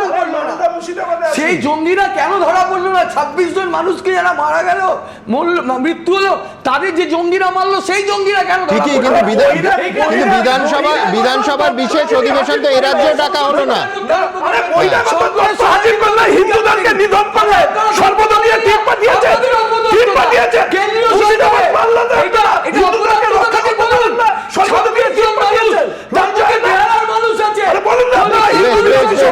আমার পরবর্তী বক্তা আমি তরুণ জ্যোতির কাছে আসবো, তার আগে নিঃসন্দেহে আপনাদের দেখাতে চাইব যে দেখুন, পেহেলগাঁওতে ভারতের ইন্টেলিজেন্স ফেলিয়ার হয়েছে, এটা কিন্তু আমরা প্রথম দিন থেকে বলে এসেছি, এবং ওই ৮০ কিলোমিটার ভেতরে এসে নরহত্যা চালিয়ে এই জঙ্গিরা পালিয়ে গেল, কাউকে ধরা গেল না। কেন্দ্রীয় স্বরাষ্ট্রমন্ত্রী অমিত শাহ কিন্তু এই ব্যর্থতার কথা ওই সর্বদলীয় বৈঠকেও মেনে নিয়েছেন। কিন্তু প্রশ্ন হলো, তৃণমূল বলছে সম্পূর্ণ একটা নতুন যুক্তি, যেটা নিয়ে আমি তরুণজ্যোতির কাছে যাব, যে সেন্ট্রাল এজেন্সিগুলো দিয়ে যেহেতু বিরোধীদের বিরুদ্ধে চক্রান্ত করে ফাঁসিয়ে দেওয়া হচ্ছে, দেশের যে কাজগুলো এজেন্সিগুলোর করা দরকার ছিল সেইগুলো আর হয়ে উঠছে না। তরুণ মানবে? মানে জিনিসটা একটা কাহানি মে টুইস্ট আছে। টুইস্টটা কি? সেটা হচ্ছে এজেন্সি, একদম সরাসরি তৃণমূল এজেন্সির ভূমিকা, যে এজেন্সিরা প্রচণ্ড ব্যস্ত বিরোধীদের মামলাগুলো করার জন্য, সেই জন্য জাতীয় সুরক্ষাটা আর এজেন্সির প্রায়োরিটি লিস্টে নেই। তরুণজ্যোতি তিওয়ারির সময় শুরু এখন। সুমনদা, প্রথমে আমি এখানে অনেকের না, সন্তোষ শঙ্করদার মতো প্রিভিলেজ নয়, আমার অন্যরাও নয় হয়তো, যে আমরা হাইকোর্টে একটা রাইট টু মানে নর্মাল ট্রান্সপারেন্সি রাখার জন্য হাইকোর্টের ক্ষেত্রে লাইভ টেলিকাস্ট আমরা দেখতে পারি। দুঃখের বিষয়, যাদের মাইনে হয় আমাদের টাকায়, যে বিধায়করা কেমন পারফর্ম করছে বিধানসভায়, কি আলোচনা হচ্ছে, এটা আমরা দেখতে পারি না। এটা আমাদের দুর্ভাগ্য। তা আমি বললে উত্তর দিতে পারতাম। আজকে তোমার উত্তর আমি শুধু যোগ করি, সেটা হচ্ছে লোকসভা টিভি চালুই হয়েছিল সোমনাথ চট্টোপাধ্যায় তখন লোকসভা স্পিকার, যাতে এক হচ্ছে বিতর্কের মান বাড়ে, দুই হচ্ছেন মানুষরা ভোটার দেখতে পান যে তার জনপ্রতিনিধি ওখানে গিয়ে কি বলছে। টাইম নিশ্চয়ই পাবো। খুব প্র্যাকটিক্যাল কথা, দেখো আমার এলাকার জনপ্রতিনিধি যে কোনো দলেরই হোক, সে আমার কথা ওখানে বলবে, বিধানসভায় সে কি কথা বলছে জানার অধিকার সম্পূর্ণ আমার আছে। যদি না করে কেউ, সেটা মানুষের সাথে প্রতারণা করা হয়। দেখো, মমতা বন্দ্যোপাধ্যায় আজকে বিধানসভায় আমি শুনলাম, তিনি বলেছেন নাকি আমাদের নেত্রী অগ্নিমিত্রাদিকে, যে আপনি ফ্যাশন ডিজাইনার, তো আপনার সাথে রাজনৈতিক জ্ঞান আমি শুনবো না। তো তাই যদি হয়, একজন অন্য প্রফেশনালকে রাজনৈতিক জ্ঞান যদি না শোনা হয়, তাহলে একজন দুধওয়ালির কাছে কি আমরা রাজনৈতিক জ্ঞান শুনবো? সুমনদা, আমি দুঃখিত আমার ভাষার জন্য। দুধওয়ালি মমতা বন্দ্যোপাধ্যায়কে দুধওয়ালি তো আমি বলিনি, মমতা বন্দ্যোপাধ্যায়কে দুধওয়ালি বলেছে তৃণমূলেরই একজন। আমি বলছি, আমি শোনাচ্ছি।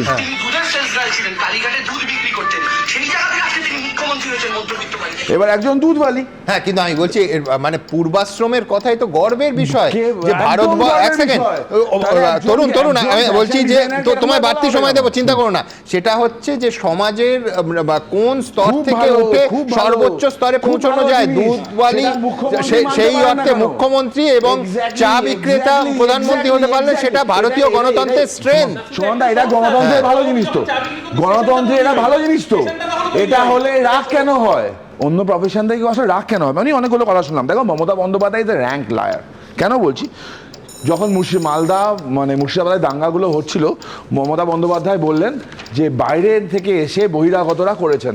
পুলিশের রিপোর্ট আমরা দেখলাম, শামশেরগঞ্জে যে মারা গেল সেটা বাইরে থেকে আসেনি, ওখানকার লোক মেরেছে।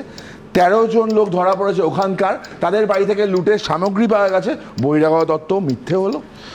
অরূপদা বলছিলেন যে আর্মি সম্পর্কে মানে দেশের কোনো বিরোধী দল কিচ্ছু বলে না। আচ্ছা, বিএসএফ চোর, বিএসএফ রেপিস্ট, বিএসএফ ঘুষখোর, খাগড়াগড় রয়ের ষড়যন্ত্র, আর্মি কু হচ্ছে, এগুলো কারা বলেছিল? ভূতে? কোনো ভূতেদের নেত্রী বলেছিল কি? আমি আবার বলছি সুমনদা, যে প্রত্যেকটা ডিপার্টমেন্ট, প্রত্যেকটা এজেন্সির সেপারেট কাজ আছে, তারা সেপারেট কাজ করে। সিবিআই বা ইডি, যাদেরকে এরা বেশি ভয় পায়, চুরি করে বলেই পায়, সিবিআই ইডির কাজ আভ্যন্তরীণ নিরাপত্তা দেখার নয়। অ্যাডমিটেডলি ইন্টেলিজেন্স ফেলিওর ছিল। যখন ফার্স্ট দিন মিটিংটা হয়েছিল, তখনই রাজনাথ সিংজি স্বীকার করেছেন, yes there was an intelligence failure. কিন্তু তার মানে তো এগুলো হয়ে যায় না যে এগুলো কাজ করছে, চোর ধরছে বলে দেখছে না। আচ্ছা, ইন্টেলিজেন্স ফেলিওর তো আরও ছিল সুমনদা। পশ্চিমবঙ্গের প্রেক্ষিতে যদি আমি বলি, 4/4/2025 পুলিশের কাছে রিপোর্ট ছিল মুর্শিদাবাদে একটা বড় কিছু হচ্ছে, তারপরও তারা কোনো স্টেপ নেয়নি। কেন স্টেপ নেয়নি? আমার প্রশ্ন থাকবে। আজকে অনেকগুলো কথা হচ্ছে এখানে, অরূপ দ্বারা বলছে অন্য কেউ আর্মিকে অ্যাটাক করেনি, করেছে তো। আর্মিকে অ্যাটাক বারবার তৃণমূল কংগ্রেস থেকে হয়েছে। আমার শতরূপদা বলছিলেন যে লেফট পাশে ছিলেন ন্যাশনাল পলিটিক্সের এই সিচুয়েশনে, কেন্দ্র সরকারের সাথে ছিল, ফ্যাক্ট ছিল। তো বিকাশ রঞ্জন ভট্টাচার্যের মন্তব্য কি আমরা ভুলে গেছি? বিকাশ রঞ্জন ভট্টাচার্য বললেন যে ওখানে গিয়ে একটু আলোচনা করা উচিত। পাকিস্তানে জঙ্গি মরল কি, জঙ্গি কারা, এগুলো দেখা উচিত। এখানে রিলিজিয়ানের কথা বারবার লুকিয়ে যাওয়া হচ্ছে। ফ্যাক্ট তো সিঁদুর দেখে টার্গেটেড কিলিং হয়েছে, সেটাকে লুকানোর কারণ কি সুমনদা? আমি আবার বলছি, একের পর এক ইস্যুগুলো যদি আমরা দেখি, বিভিন্ন ইস্যুগুলো যদি দেখি, আমরা পরিষ্কার দেখা যাচ্ছে মমতা বন্দ্যোপাধ্যায় তার ভোট ব্যাংকে অ্যাড্রেস করার জন্য সিঁদুর নামে ভয় পাচ্ছেন, ভোট ব্যাংকে অ্যাড্রেস করার জন্য টার্গেটেড কিলিং হয়েছে সেটা বলতে ভয় পাচ্ছেন। সত্যি কথা স্বীকার করতে অসুবিধার কথা। এরা এতগুলো কথা বললো, সৌগত রায়ের মন্তব্য ভুলে গেছে, নরেন চক্রবর্তীর মন্তব্য ভুলে গেছে, উদয়ন গুহর মন্তব্য ভুলে গেছে, ফিরহাদ হাকিমের মন্তব্য ভুলে গেছে। আমরা বলি রাজনীতি তো চলবে সুমনদা, রাজনীতি চলবে, রাজনীতি চলুক, দেশের স্বার্থ বাদ দিয়ে রাজনীতি চলবে কি? বারবার আর্মিকে অ্যাটাক করবে, বারবার কথা হবে। লাস্ট একটা কথা বলবো, আজকে ঝন্টু আলী শেখ খুব ইম্পর্টেন্ট হয়ে গেছে। ঝন্টু আলী শেখ আমাদের দেশের গর্ব, ঝন্টু আলী শেখকে নিয়ে প্রচুর আলোচনা হচ্ছে। তোমার এইখানে এই ঘন্টাখানেক সঙ্গে সুমনে ঝন্টু আলী শেখের দাদা এসেছিলেন। ঝন্টু আলী শেখকে আজকে প্রাসঙ্গিক বেশি বলা হচ্ছে কারণ তার নামের জন্য। ঝন্টু আলী শেখের দাদা কি বলেছিল আমার কানে আজও বাজে। ঝন্টু আলী শেখের দাদা বলেছিলেন যে আমরা আর্ম ফোর্সে আছি, পুরো পরিবারই ফোর্সে আছে, আমাদের এখানে ধর্ম নেই। যারা ধর্ম নিয়ে রাজনীতি করছে, আমাদের বলে না আমরা ধর্ম নিয়ে রাজনীতি করছি, না, যারা ধর্ম নিয়ে রাজনীতি করছে, যারা পশ্চিমবঙ্গ সরকারে আছে, যারা 30% সরকার চলছে, যাদের আমলে হিন্দুদের টার্গেট কিলিং করা হয়েছে, যাদের আমলে হিন্দুরা মরছে, আর সবার একদম ওপরে বসে আছে আমাদের মুখ্যমন্ত্রী। আর লাস্ট কথা বলবো, আমি বলছি আমার তরুণের কথা মানতে কোনো অসুবিধা নেই, কিন্তু এটা মধ্যপ্রদেশের ওই মন্ত্রীকেও শেখানো উচিত যে ঝন্টু আলী শেখের দাদা বলেছিল যে আমাদের এখানে ভারতীয় সেনাবাহিনীতে এই অনুষ্ঠানেই বসে লাইভে বলেছিলেন কোনো ধর্ম নেই। এটা আমরা শুনেছিলাম, কিন্তু মধ্যপ্রদেশের ওই বিজেপি মন্ত্রী শোনেন। আমাকে বলতে দিয়েছে ও বিএসএফ সম্পর্কে বলছিল, তৃণমূল নাকি এই বলছে যে বিএসএফ কমান্ডারকে সিবিআই কেন অ্যারেস্ট করে বলুন তো? আমরা তো বিএসএফ এর জন্য গর্বিত, কিন্তু কিছু কিছু ক্ষেত্রে এমন অফিসারের জন্য তো কলঙ্কিত হতে হয়। আমাদের বক্তব্য পরিষ্কার কেন্দ্রীয় ইন্টেলিজেন্স ফেলিওরের দিকে। কেন্দ্রীয় ইন্টেলিজেন্স দেখুন, আজকে শতরূপ এখানে রয়েছে সিপিএম এর প্রতিনিধি, শতরূপ তো আমাদের সাথে এই বিষয়ে দ্বিমত হতে পারছে না যে সেন্ট্রাল ইন্টেলিজেন্স ফেলিওর ছিল। আমি বলছি শতরূপ কেন, অরূপের এই কথার সময় দেশের কেন্দ্রীয় স্বরাষ্ট্রমন্ত্রীও বলেছিলেন যে ইন্টেলিজেন্স ফেলিয়ার। আশা করছি ইন্টারাপ্টেড হবো না। প্রথম কথা হচ্ছে যে তরুণ যদি তো দুটো কান আছে, তোমার একটা কানে যেহেতু বাজছে যে ঝন্টু আলী শেখের দাদার কথাটা, তাহলে অন্য কানে একটু ব্যবহার করো, অন্য কানটাকে। সেখানে তোমাদের নেতা অর্জুন বিশ্বাসের ওই লাইনটাকে বাঁচাও। যাকে বিজেপির একটা লোক জিজ্ঞেস করছে আমরা ঝন্টু আলী শেখকে মালা দেবো না, তখন হ্যাঁ, তখন সে তরুণ যদি দেখো 10টা অব্দি আলোচনা, এখন কিন্তু ঘন্টা 2 সঙ্গে সময় 10টা অব্দি আলোচনা করতে হবে, কিন্তু এটা করো না। উল্টো কানে তখন ওটাও বাজাও, সে বলছে একটা মুসলমান মারা গেছে ওখানে মালা দিয়ে আমাদের ভোট বাড়বে। এক দ্বিতীয় কথা হচ্ছে, তুমি বললে যে বিকাশ ভট্টাচার্য বলেছেন যে পাকিস্তানের সাথে আলোচনা করা উচিত। ভাই, তোমার বিদেশমন্ত্রী বলেছেন যে আমরা অপারেশন সিন্দুর করার আগে পাকিস্তানকে ফোন করে আমরা জানিয়েছিলাম যে আমরা এটা করতে যাচ্ছি। হ্যাঁ, 2 নম্বর। 3 নম্বর কথা, যে তোমার একটা কথা আমার প্রথমে শুনে না বুকে ছ্যাদ করে উঠলো। তুমি যখন বললে যে শঙ্করদার মতো আমি প্রিভিলেজ নই, ভাবলাম তুমি বোধহয় বলবে যে আমি এত বছর ধরে বিজেপি করছি কিন্তু প্রার্থী হতে পারছি না, শঙ্করদা বিজেপিতে ঢুকে 3 মাসে এমএলএ হয়ে গেল, সেটা কথা বলছো। কিন্তু আমার লাস্ট হ্যাঁ ঠিক ঠিক, আমি লাস্ট যে কথাটা সেটা হচ্ছে, দেখো সুমনদা, কেন বিজেপি, দেখো এটা আজকাল অপারেশন সিন্দুরের প্রশ্ন না, কিরকমভাবে আর্মিকে নিয়ে সম্পত্তি বানাতে চায়। তোমার মনে থাকবে 2-2.5 বছর আগে বিপিন রাওয়াত, আমাদের চিফ অফ ডিফেন্স স্টাফ, একটা দুর্ঘটনায় মারা গেলেন। কেমন? একটা হেলিকপ্টার ক্র্যাশ করে। গোটা দেশের সমস্ত বিরোধী পক্ষ বললো পার্লামেন্টে আপনি একটা কন্ডোলেন্স রেজলিউশন আনুন, একটা শোক প্রস্তাব আনুন, যেখানে আমরা সমস্ত বিরোধী দল একসঙ্গে উঠে আমাদের দেশের চিফ অফ ডিফেন্স স্টাফের মৃত্যুতে আমরা হচ্ছে শোক জ্ঞাপন করব। কেন্দ্রের সরকার সেইটা পর্যন্ত করলো না, যে আর্মি চিফ মারা গেছে তার মৃত্যুতে দুঃখ প্রকাশ পর্যন্ত সরকার ছাড়া কেউ করবে না। ওইখানে ঝন্টু আলী শেখের জন্য একটা সভা করা হয়েছিল, তার পরিবারের লোক আজকে যারা প্রিয়কে লাগাচ্ছে কলকাতার রাস্তায় যুদ্ধ নয় শান্তি চায় বলে তারাই তো নেমেছিল। যে প্রিয়কে যারা ডিমান্ড করছে যুদ্ধ নয় শান্তি চাই, পাকিস্তানের লাইনে কথা বলা, তোমরাই তো বলেছো যুদ্ধ করতে বলেছো। স্টুডিওতে শান্তির বদলে সরাসরি যুদ্ধ শুরু হয়ে যাওয়ার আগে আমার পরের প্রতিবেদন, সেটা হচ্ছে এজেন্সির ভূমিকা, এবং সেই এজেন্সির ভূমিকা আজ বিধানসভার ফ্লোরে আলোচিত হলো, তর্ক বিতর্কের বিষয় হলো। দেখুন, ভারতীয় সেনাবাহিনীর সাফল্যকে সম্মান জানিয়ে বিধানসভায় প্রস্তাব পাঠের আলোচনাতেও উঠে এলো কেন্দ্রীয় এজেন্সি দিয়ে বিরোধীদের হেনস্থার অভিযোগের প্রসঙ্গ। কেন্দ্রীয় এজেন্সিকে রাজনৈতিক নেতাদের বাড়িতে না পাঠিয়ে দেশের সুরক্ষার কাজে লাগান। মোদী সরকারকে খোঁচা দিলেন মুখ্যমন্ত্রী। বর্ডার পেরিয়ে পেহেলগাঁওয়ে কিভাবে ঢুকে পড়ল জঙ্গিরা, সে নিয়েও প্রশ্ন তোলেন মুখ্যমন্ত্রী। কেন আগে থেকে হামলার খবর ছিল না গোয়েন্দাদের কাছে, প্রশ্ন তুলে মমতা বন্দ্যোপাধ্যায় বলেন বিজেপি সরকার ব্যর্থ হয়েছে, দেশের মানুষকে নিরাপত্তা দিতে ব্যর্থ হয়েছে, রাজনীতি করতে গিয়ে দেশকে বিক্রি করবেন না। বিজেপি সরকারের পদত্যাগ চেয়ে সরব হন মুখ্যমন্ত্রী। মুখ্যমন্ত্রী এমন সমস্ত কথা সুকৌশলে বলেন যে কথাগুলোর মধ্যে পুরোপুরি সাম্প্রদায়িকতা আছে, যে কথাগুলো রাষ্ট্র হিতের কথা নয়, অতএব একজন মুখ্যমন্ত্রী হয়ে রাষ্ট্র বিরোধী কথাবার্তা, রাষ্ট্রের ঐক্যকে ধ্বংস করার চেষ্টা, এটা কোনোভাবেই মেনে নেওয়া যায় না। 2019 সালের পুলওয়ামা হামলার প্রসঙ্গ টেনে আনেন মুখ্যমন্ত্রী। তিনি বলেন, পুলওয়ামা থেকে যেন শিক্ষা নিই, ইলেকশন এলে আর যেন কোনো পুলওয়ামা না হয়। রাজ্যপাল তো পুলওয়ামার আগে বলেছিলেন প্রয়োজনীয় নিরাপত্তার ব্যবস্থা করতে। মুখ্যমন্ত্রীর অনুমোদিত 22 মিনিটের জায়গায় প্রায় 40-45 মিনিটের ভাষণে তিনি এমন কিছু বাক্য প্রয়োগ করেছেন, তাতে আমার মনে হয়েছে যে শাহবাজ শরীফ পাকিস্তানের প্রধানমন্ত্রী, তার অ্যাডভোকেট হয়ে মুখ্যমন্ত্রী কথা বলছিলেন। কার্যত তৃণমূলের সুরেই আইএসএফ বিধায়ক নওশাদ সিদ্দিকী বলেন, এত জঙ্গি ঢুকছে, আমরা আটকাতে পারছি না কেন? আমার প্রশ্ন, জঙ্গিরা ধর্ম দেখে দেখে গুলি করার সময় পেল কি করে? কেন ইন্টেলিজেন্স বারবার ফেল করছে? হিন্দু বলে মারা হয়েছে, পেহেলগাঁও তাই, যাদেরকে মারা হয়েছে তারা হিন্দু বলে তাদের জীবন নেওয়া হয়েছে। একজন শুধু মুসলিম মারা গেছে, একজন খ্রিস্টান বুঝতে পারেনি মারা গেছে, আর যে মুসলিম মারা গেছে দ্যাট ইজ কোলাটেরাল ড্যামেজ। এরই মধ্যে শুভেন্দু অধিকারীর বিরুদ্ধে স্বাধিকার ভঙ্গের প্রস্তাব জমা দিয়েছে তৃণমূল। প্রস্তাবে বলা হয়েছে, মুখ্যমন্ত্রী পাকিস্তান বা শাহবাজ শরীফ নিয়ে বিধানসভার ভেতরে কোনো বক্তব্য রাখেননি, কিন্তু শুভেন্দু অধিকারী বিধানসভা চত্বরে সাংবাদিকদের জানিয়েছেন যে মুখ্যমন্ত্রী পাকিস্তানের পক্ষে সওয়াল করেছেন, তাই এই স্বাধিকার ভঙ্গের প্রস্তাব। সত্যজিৎ বৈদ্য, কৃষ্ণেন্দু অধিকারী ও আশাবুল হোসেনের রিপোর্ট, এবিপি আনন্দ।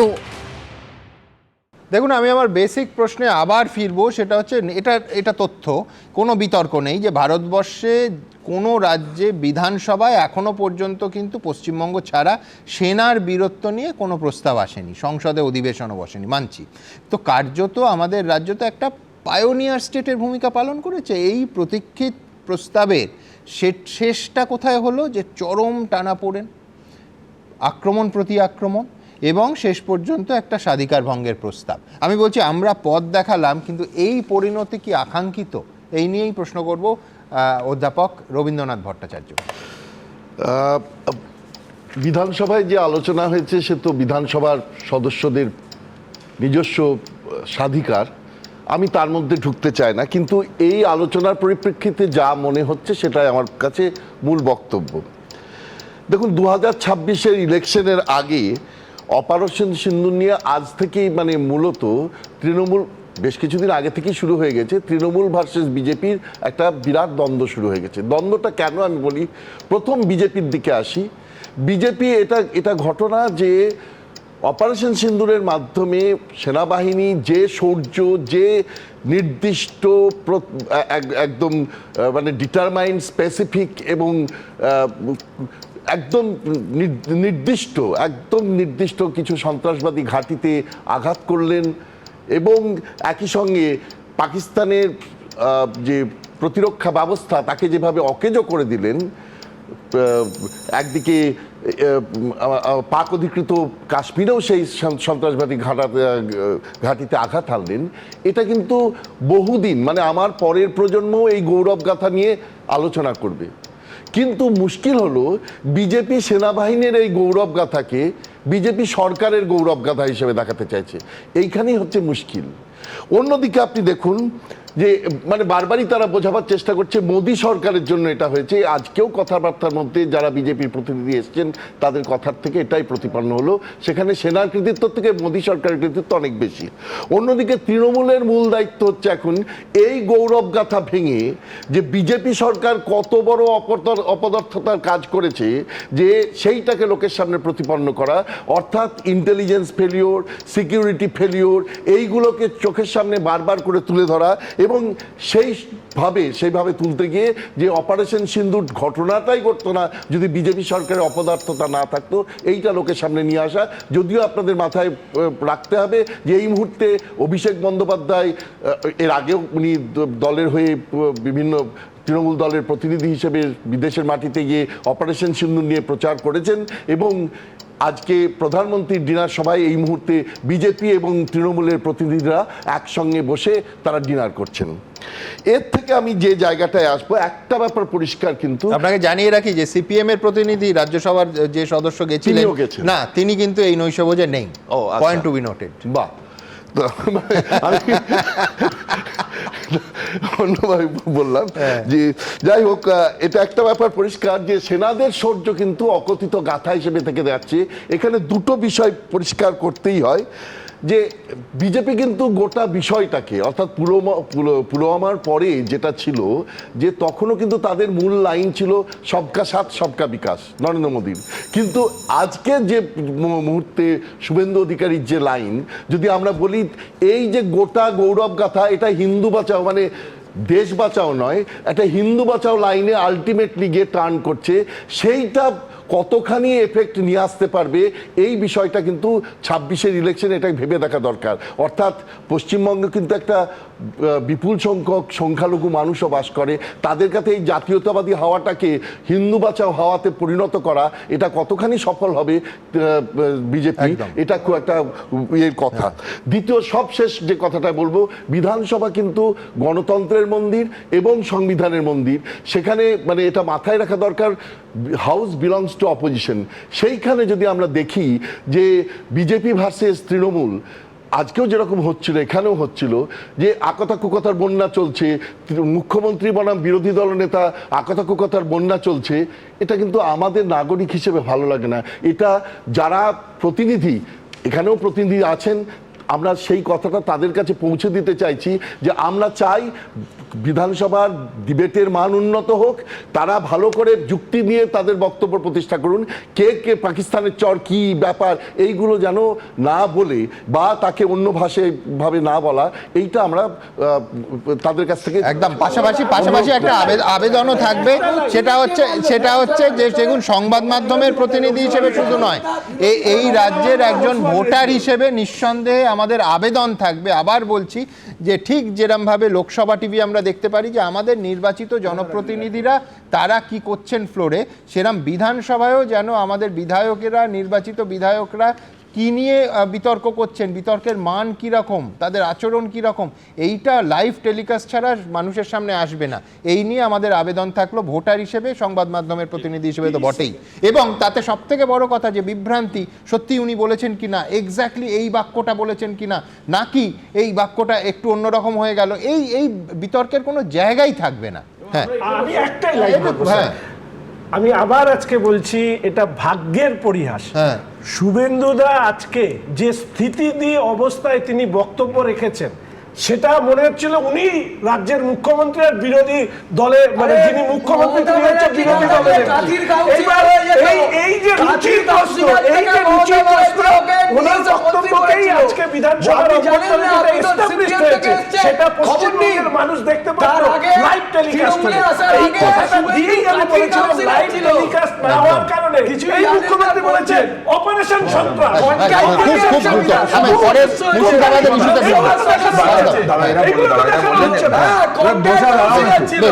এটা বললেন যে বিজেপি কৃতিত্ব নিচ্ছে না, বিজেপি কৃতিত্ব নিচ্ছে না, কেন্দ্রীয় সরকার কৃতিত্ব নিচ্ছে, সেনাবাহিনীর কৃতিত্ব অবভিয়াসলি। দেখো, যে ডেলিভার করে সে কৃতিত্ব নেবে। 26/11 পর আমি ex chief air marshal Fali Homi Major সাহেবের একটা বক্তব্য মনে পড়ছিল।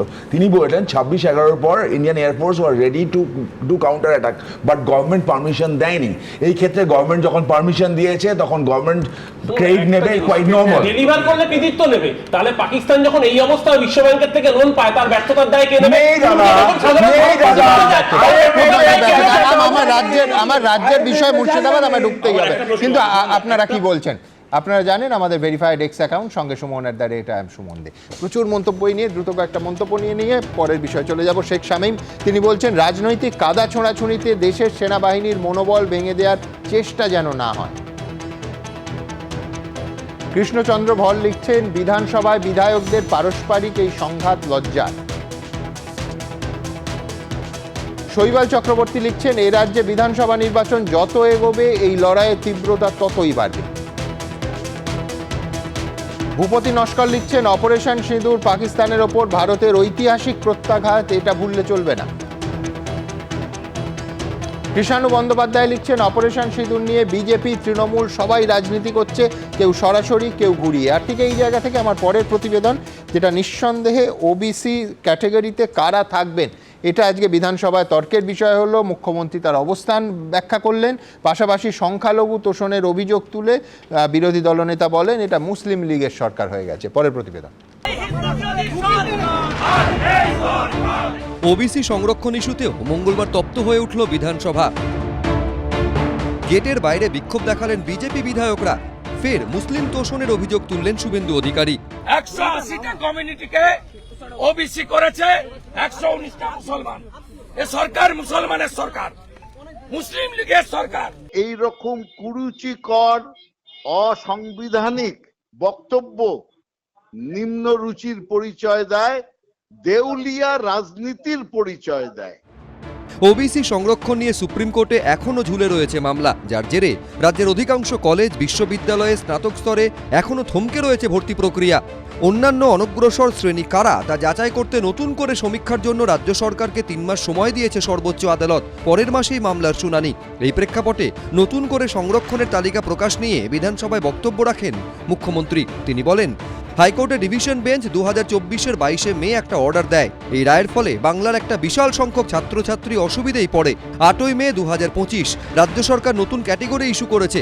গত 3রা জুন ওবিসি রিজার্ভেশন 7% থেকে বাড়িয়ে 10% করা হয়েছে। ওবিসি সংরক্ষণ কোনো ধর্মের ভিত্তিতে করা হয়নি। ওবিসি সংরক্ষণ করা হয়েছে আর্থিকভাবে যারা পিছিয়ে পড়েছেন সেই অনুযায়ী। মোট 140টি সম্প্রদায়কে ওবিসি তালিকার অন্তর্ভুক্ত করা হয়েছে, যার মধ্যে 61টি হিন্দু সম্প্রদায়ের মানুষ রয়েছেন এবং 79টি রয়েছেন সংখ্যালঘু সম্প্রদায়ের মানুষ। এরপরই বিরোধী দলনেতা বক্তব্য রাখার জন্য হাত তুলে আবেদন জানান, কিন্তু তাকে বিধানসভায় বলতে দেওয়া হয়নি বলে অভিযোগ। আজকে হাইকোর্ট সুপ্রিম কোর্ট পেন্ডিং থাকা অবস্থায় আগে থেকে নোটিশ না দিয়ে, কপি প্রত্যেকটা এমএলএ কে না দিয়ে অপোজিশনকে 2 মিনিট বলার সুযোগ দেয়নি। চোরের মতো চোর মমতা, চাকরি চোর মমতা, বালি চোর মমতা, গরু চোর মমতা, হিন্দু ওবিসিদের অধিকার চুরি করা মমতা বক্তব্য রেখেছে। ওই বিধানসভাকে অপবিত্র করছেন, সংবিধানকে অসম্মান করছেন এবং আমার নিজের মনে হয় বিজেপি, পশ্চিমবঙ্গ বিজেপির ভবিষ্যৎকে কফিনের ভেতরে ঢুকিয়ে পেরেক পুঁতে দিয়েছেন আজকে এই শুভেন্দু অধিকারী। এদিন বিধানসভায় মুখ্যমন্ত্রী বলেন, সিপিএম এর আমলে কোনো সার্ভে করা হয়নি, আমাদের সময়ে 2012 সাল থেকে এই সার্ভে করা হচ্ছে। আশা করি এরপর আর কেউ মানুষে মানুষে ভাগাভাগির চেষ্টা করবে না। বাম আমলের ওবিসি কোনোটা বাতিল করেনি। মুখ্যমন্ত্রী বোঝা উচিত যে আইনের শাসনে চলতে হয়, নিজের খুশি মতো চললে হয় না। ওবিসি সার্টিফিকেট পদ্ধতি মেনে দেওয়া হয়নি এই অভিযোগ তুলে কলকাতা হাইকোর্টে মামলা দায়ের হয়। সেই মামলার প্রেক্ষিতে গত বছরের 22 মে তৃণমূল সরকারের আমলে দেওয়া রাজ্যের সমস্ত ওবিসি সার্টিফিকেট বাতিল করে দেয় হাইকোর্ট। নির্দেশ চ্যালেঞ্জ করে সুপ্রিম কোর্টে যায় তৃণমূল সরকার। 15 জুলাই সুপ্রিম কোর্টে ওবিসি সার্টিফিকেট মামলার শুনানির সম্ভাবনা রয়েছে। সৌমেন চক্রবর্তী, কৃষ্ণেন্দু অধিকারী, উজ্জ্বল মুখোপাধ্যায়, এবিপি আনন্দ। দেখুন, এবার সরাসরি আমাদের রাজ্যের ঘটনা, যে ঘটনা নিঃসন্দেহে রাজ্যবাসীকে নাড়িয়ে দিয়েছিল, শামশেরগঞ্জ, মুর্শিদাবাদের শামশেরগঞ্জ, বাবা এবং ছেলের মৃত্যুর ঘটনা। সেখানে রাজ্য পুলিশের চার্জশিটে কার্যত তৃণমূল কংগ্রেসের বহিরাগত তত্ত্ব মুখ থুবড়ে পড়ল। কেন এই কথা বলছি, কি আছে চার্জশিটে, প্রথম প্রতিবেদনে সেটা দেখাবো। বহিরাগতরা কিছু লোককে স্থানীয় সাথে নিয়ে কিভাবে করেছে সে চক্রান্ত ফাঁস আমরা করে দেব। মুর্শিদাবাদ দাঙ্গা নিয়ে বহিরাগত তত্ত্ব খাড়া করেছিলেন মুখ্যমন্ত্রী, কিন্তু এবার সেই তত্ত্ব খারিজ হয়ে গেল তারই পুলিশের দেওয়া চার্জশিটে। মুর্শিদাবাদে দাঙ্গায় শামশেরগঞ্জে জাফরাবাদে খুন হয়েছিলেন বাবা ছেলে হরগোবিন্দ দাস এবং চন্দন দাস। সেই মামলায় 13 জন অভিযুক্তের বিরুদ্ধে চার্জশিট দিয়েছে পুলিশ। সূত্রের খবর, সেই চার্জশিটেই উল্লেখ করা হয়েছে এই 13 জন অভিযুক্তরই বাড়ি শামশেরগঞ্জ থানা এলাকায়। অর্থাৎ পুলিশই বলছে প্রত্যেকে স্থানীয় বাসিন্দা, কেউ বাইরের নন, যা মুখ্যমন্ত্রীর বহিরাগত তত্ত্বের একেবারে উল্টো। যা কিছু হচ্ছে পশ্চিমবঙ্গে হচ্ছে কারণ এখানে র্যাডিক্যালাইজেশন বেড়েছে, স্লিপার সেলের সংখ্যা বেড়েছে, বিভিন্ন ভারত বিরোধী সংগঠন তাদের মডিউলের সংখ্যা বাড়িয়েছে। আমরা আগেও বলেছি যেটা ছিল একটা সেফ হোম, সেফ প্যাসেজ, আর এখন তো সেফ হোম হয়ে গেছে, হ্যাপি হান্টিং গ্রাউন্ড। সূত্রের খবর, পুলিশের চার্জশিটে অভিযুক্ত হিসেবে নাম রয়েছে দিল্লার নাদাব, আসমাউল নাদাব, ইনজামুল হক, জিয়াউল হক, ফখরুল হক, আজরাফুল শেখ, মনিরুল শেখ, ইকবাল শেখ, নুরুল ইসলাম, শাবা করিম, হজরত শেখ, আকবর আলী এবং ইউসুফ শেখ। সূত্রের খবর, পুলিশের চার্জশিটে বলা হয়েছে এই 13 জন অভিযুক্তের প্রত্যেকের বাড়ি মুর্শিদাবাদের শামশেরগঞ্জ থানা এলাকায়। আর খুনের ঘটনা ঘটেছে শামশেরগঞ্জ থানা এলাকাতে। বিরোধীদের প্রশ্ন, তাহলে মুখ্যমন্ত্রী বহিরাগত তত্ত্ব খাড়া করলেন কিসের ভিত্তিতে, কি কারণে? এখন এলাকার মানুষ তো ধরা পড়বে, আর বাইরে থেকে বিএসএফ এর নজর এড়িয়ে অথবা অন্য কোনো কারণে যে বাইরে থেকে বাংলাদেশের দিক থেকে এসে ঢুকে গন্ডগোলটা পাকিয়ে দিয়ে তো বাংলাদেশে ব্যাক করে গেছে, তাকে এখন ধরবে কোথার থেকে? সব মিলিয়ে মুখ্যমন্ত্রীর তত্ত্ব এবং চার্জশিটে পুলিশের অবস্থান ঘিরে নতুন বিতর্ক। কৃষ্ণেন্দু অধিকারী, সৌমেন চক্রবর্তী ও বিজেন্দ্র সিংহের রিপোর্ট, এবিপি আনন্দ। দেখুন, এই চার্জশিটে বলা হয়েছে যে বাবা ছেলের হত্যাকাণ্ডে 13 জনের মধ্যে প্রত্যেকে, আই রিপিট, 13 জনই হচ্ছে স্থানীয় মানুষ, একেবারে শামশেরগঞ্জের বাসিন্দা। আপনাদের মনে থাকবে এই অনুষ্ঠানে সরাসরি যখন ওই পরিবারের মানুষদের সঙ্গে কথা বলতাম, তারা প্রত্যেকে বলতেন চেনা লোক, এলাকার লোক। এমনকি একজন সম্পর্কে বলা হয়েছিল যে তার ঈদের নেমন্তন্নে এই পাড়ার মানুষরা, এই বাড়ির লোকেরা গিয়ে একই সঙ্গে উৎসব পালন করেছে। ভাবা যায়। আমি অরূপের কাছে ঠিক অন্য জায়গা থেকে আসবো, সেটা হচ্ছে তৃণমূলের বহিরাগত তথ্য তো এরপর আর দাঁড়াচ্ছে না। তার কারণ এটা কোনো কেন্দ্রীয় এজেন্সির চার্জশিট নয়, রাজ্য পুলিশের দেয়া চার্জশিট। তার মানে হয় তৃণমূল, আমি মিথ্যে শব্দটা ব্যবহার করতে চাই না, হয় তৃণমূল ভুল বলেছিল, নয় রাজ্য পুলিশ ভুল বলছে। কোনটা? না, একেবারেই নয়। একেবারে বহিরাগত তত্ত্বে এখনো স্টিক করছি এই কারণেই, কারণ সামগ্রিকভাবে মুর্শিদাবাদকে আনরেস্ট করার যে সাম্প্রদায়িক চক্রান্ত হয়েছিল সেটাই বহিরাগত ইন্ধন ছিল। এক্ষেত্রে যে রাজ্য পুলিশ, আমি বলছি রাজ্য পুলিশের যে চার্জশিট, সেই চার্জশিট হচ্ছে স্পেসিফিক শুধুমাত্র হরগোবিন্দ দাস এবং চন্দন দাসের এই নৃশংস খুনের প্রেক্ষিতে। সামগ্রিকভাবে মুর্শিদাবাদে যে দাঙ্গা লাগানোর প্রেক্ষিত করা হয়েছিল সেটার প্রেক্ষিতে নয়। নট অনলি দ্যাট, একটাই প্রশ্ন, রাজ্য পুলিশ যতজনকে গ্রেফতার করেছিল চার্জশিটে বাদ দাও, তার মধ্যে কতজন বহিরাগত? আমি তো বলছি একটা শূন্য। আমরা বারবার করে বলেছি সামগ্রিকভাবে মুর্শিদাবাদকে আনরেস্ট করার যে পরিকল্পনা ছিল সেটার প্রেক্ষিতে বহিরাগত উস্কানি ছিল। রাজ্য পুলিশ মাথায় রাখতে হবে, সিট রাজ্য সরকার গঠন করেছিল 9 সদস্যের কমিশন, তারা একজনকে খুঁজে পেল না যারা উস্কানি দিয়েছে। এটা তো একটা পার্টিকুলার মামলার ক্ষেত্রে। আচ্ছা, এই মামলায় আপনি বলুন, এই তো বিজেপির আইনজীবী প্রতিনিধি রয়েছে, ওরা তো হাইকোর্টে গেছিল সিবিআই চাইতে, সেই মামলার রায় কি হলো? সেই মামলার সামগ্রিকভাবে এখনো বলছি এতে ইন্ধন ছিল। নট অনলি আমরা একা বলছি না, একাধিক মানবাধিকার কমিশন, বিভিন্ন সংস্থা তারা গিয়ে যে রিপোর্ট দিয়েছে তাতে পর্যন্ত বলা হয়েছে বিএসএফ এর পোশাক পরে গুলি চলেছিল। আমার অরূপের কথা মানতে বিন্দু মাত্র সমস্যা নেই যদি রাজ্য পুলিশের চার্জশিটে ইন্ধনের কথা থাকতো, কিন্তু নেই। ফার্স্ট হচ্ছে 3 মেম্বার কমিটির একটা রিপোর্ট ফাইল করেছে, একটা অ্যাকাউন্ট ফাইল করেছে। অ্যাকাউন্টটা কি ক্ষয়ক্ষতি হয়েছে তার হিসাব, আর রিপোর্টটা পরের দিন ওপেন হবে। যে অ্যাকাউন্টটা ফাইলের সার্কুলেট হয়েছে তোমাদের কাছেও আছে, সেখান থেকে বা যারা অ্যারেস্ট হয়েছে একটা বহিরাগত আছে কি? একটা যে কটা কেস হয়েছে নেই। 13 জন কেন বলছো? সব করে মামলার কথা বললাম, সব করে মামলা বলছি, সব করে মামলা। শুনে নাও, শুনে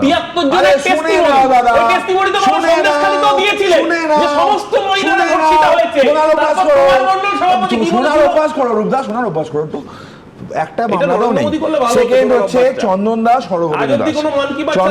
হরগোবিন্দ দাসের মার্ডার কেসে মারা গেছে 13 জনের। তুমি লিস্টটা দেখো, দেখবে কার কার বাড়ি থেকে কি কি রিকভার হয়েছে। খালি মারেনি, বাড়ি থেকে মালপত্র লুটে নিয়ে গিয়ে নিজের বাড়িতে সাজিয়ে রেখেছিল, সেগুলো বন্ধ রিকভার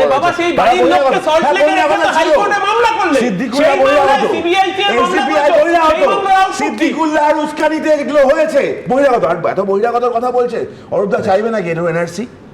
বাড়ির লোক আসছে তো এনআরসি চাইবে? তোমার জনসংখ্যা কারা জানতে চাইবে? এনআরসি চাও না? আমি আবার শামশেরগঞ্জের ঘটনায় আসবো, আমি জয়ন্তর কাছে আসবো। জয়ন্ত, এক হচ্ছে যে 200 মিটার, এই অনুষ্ঠানেই প্রতিবেদন দেখিয়েছিলাম, বাড়ির লোক বলেছিলেন যে কজন খুনটা করেছে প্রায় প্রত্যেকে 200 মিটারের মধ্যে তাদের বাড়ি। একটা ব্যাপার আছে, একটু আগে বৈশানারদা যখন ডায়াসে বলছিলেন, উনি বলছিলেন জঙ্গিরা কি করে 80 কিলোমিটার অব্দি ঢুকে এলো সেটা দেখা হলো না কেন? একই তত্ত্বে, মানে মনে রেখো এই বহিরাগত তত্ত্বটা হচ্ছে একটা দুমুখ ছুরি। যদি একই তত্ত্ব হয়, এত কিলোমিটার তারা ভেতরে ঢুকে এলো, তারা একটা চক্রান্ত করলো, এতগুলি লোককে উস্কানি দিল, দাঙ্গাবাজদের উস্কানি দিল, পুলিশ কি করছিল? এক মিনিট গোয়েন্দা দপ্তর কি করছিল? বাড়ির ছাদে বিএসএফ বাড়ির ছাদে ছাদে ইট জমিয়ে রেখেছে বিএসএফ বা কেন্দ্রীয় বাহিনী সেগুলো গিয়ে পরিষ্কার করেছে, এ প্রশ্ন ওঠে না যে তাহলে পুলিশ কি করছিল? 4 দিন ধরে আগুন জ্বলেছে, মানুষ মরেছে, কেন রাজ্য পুলিশের উচ্চপদস্থ কর্তারা সেখানে গিয়ে পৌঁছলেন না? তাহলে কি কোথাও অ্যালাউ করা হয়েছে? মনে রেখো, বহিরাগত বললেও কিন্তু সেটা রাজ্য পুলিশের এবং গোয়েন্দা দপ্তরের ব্যর্থতা, আর যদি বহিরাগত না হয়ে স্থানীয়রা করে তাহলেও সেটা রাজ্য পুলিশের ব্যর্থতা। কিন্তু বহিরাগত হলে পুলিশকে তার প্রমাণ দিতে হবে। আমি কথা বলেছি সুমনদা, চন্দন দাসের পরিবারের সাথে আমি কথা বলেছি, তার স্ত্রী আমায় কি বলেছে জানো?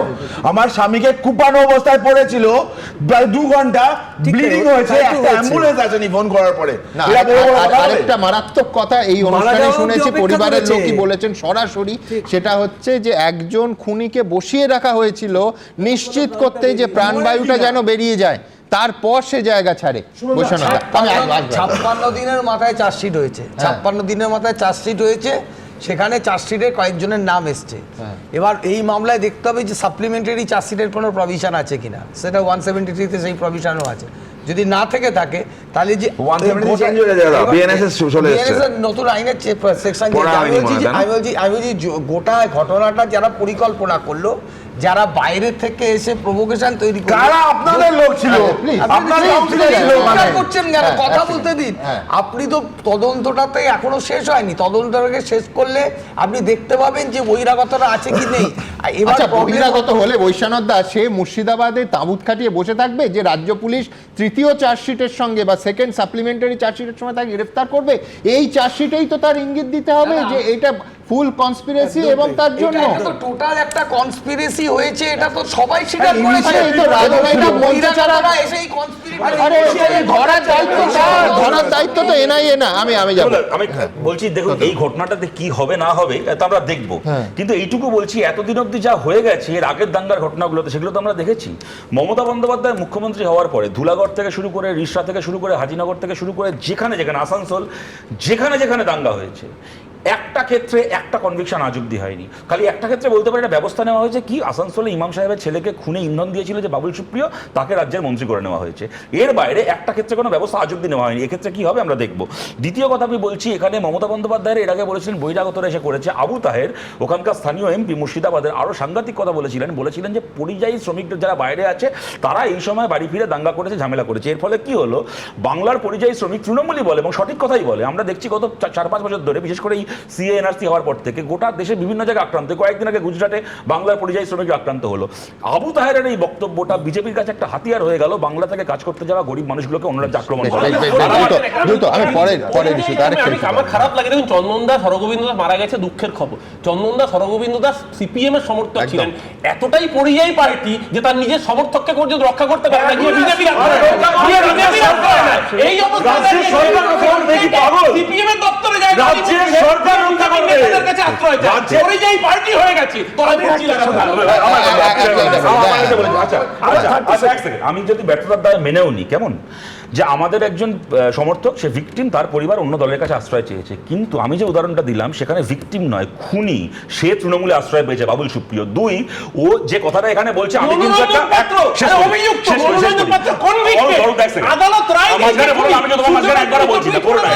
দ্বিতীয় কথা আমি বলছি, একে কে এটা বোঝাবে যে দলেরই সমর্থক হোক না কেন, বাংলার একজন মানুষকে দাঙ্গায় খুন হওয়া থেকে রক্ষা করার কাজ রাজ্যের সরকারের। ঠিক যেমন বামফ্রন্ট সরকারের সময় তৃণমূলের কোনো সমর্থককে দাঙ্গায় খুন হতে হয়নি, বামফ্রন্ট সরকার তাকে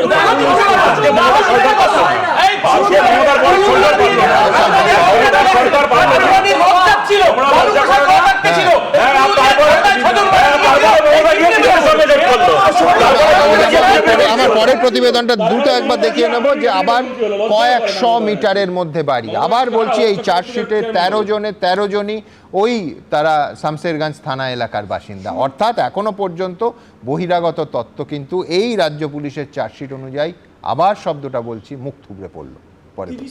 মুর্শিদাবাদের দাঙ্গায় বহিরাগত তত্ত্ব খাড়া করেছিলেন মুখ্যমন্ত্রী। এদিকে সূত্রের খবর, এই দাঙ্গায় বাবা ছেলের খুনের ঘটনায় পুলিশের চার্জশিটে যে 13 জন অভিযুক্তের নাম রয়েছে তাদের প্রত্যেকের বাড়ি শামশেরগঞ্জ থানা এলাকাতে। এর আগে 21 এপ্রিল এবিপি আনন্দই দেখিয়েছিল বাবা ছেলে খুনের ঘটনায় তখনও অবধি গ্রেপ্তার হওয়া 4 জনের প্রত্যেকের বাড়ি ঘটনাস্থল থেকে মেরে কেটে 200 মিটারের মধ্যে। অর্থাৎ নিহতদের বাড়ির একেবারে কাছাকাছি থাকতেন খুনে অভিযুক্তরা।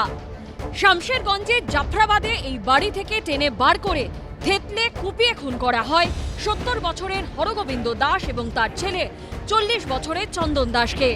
সেই ঘটনায় তখন অবধি গ্রেপ্তার করা হয়েছিল দিলদার নাদাব, কালু নাদাব, ইনজামামুল হক এবং জিয়াউল হককে। এবিপি আনন্দর অন্তর্তদন্তে উঠে এসেছিল ঘটনাস্থলের ঠিক পাশেই শুলিপাড়া, সেখানেই বাড়ি ধৃত জিয়াউল হকের।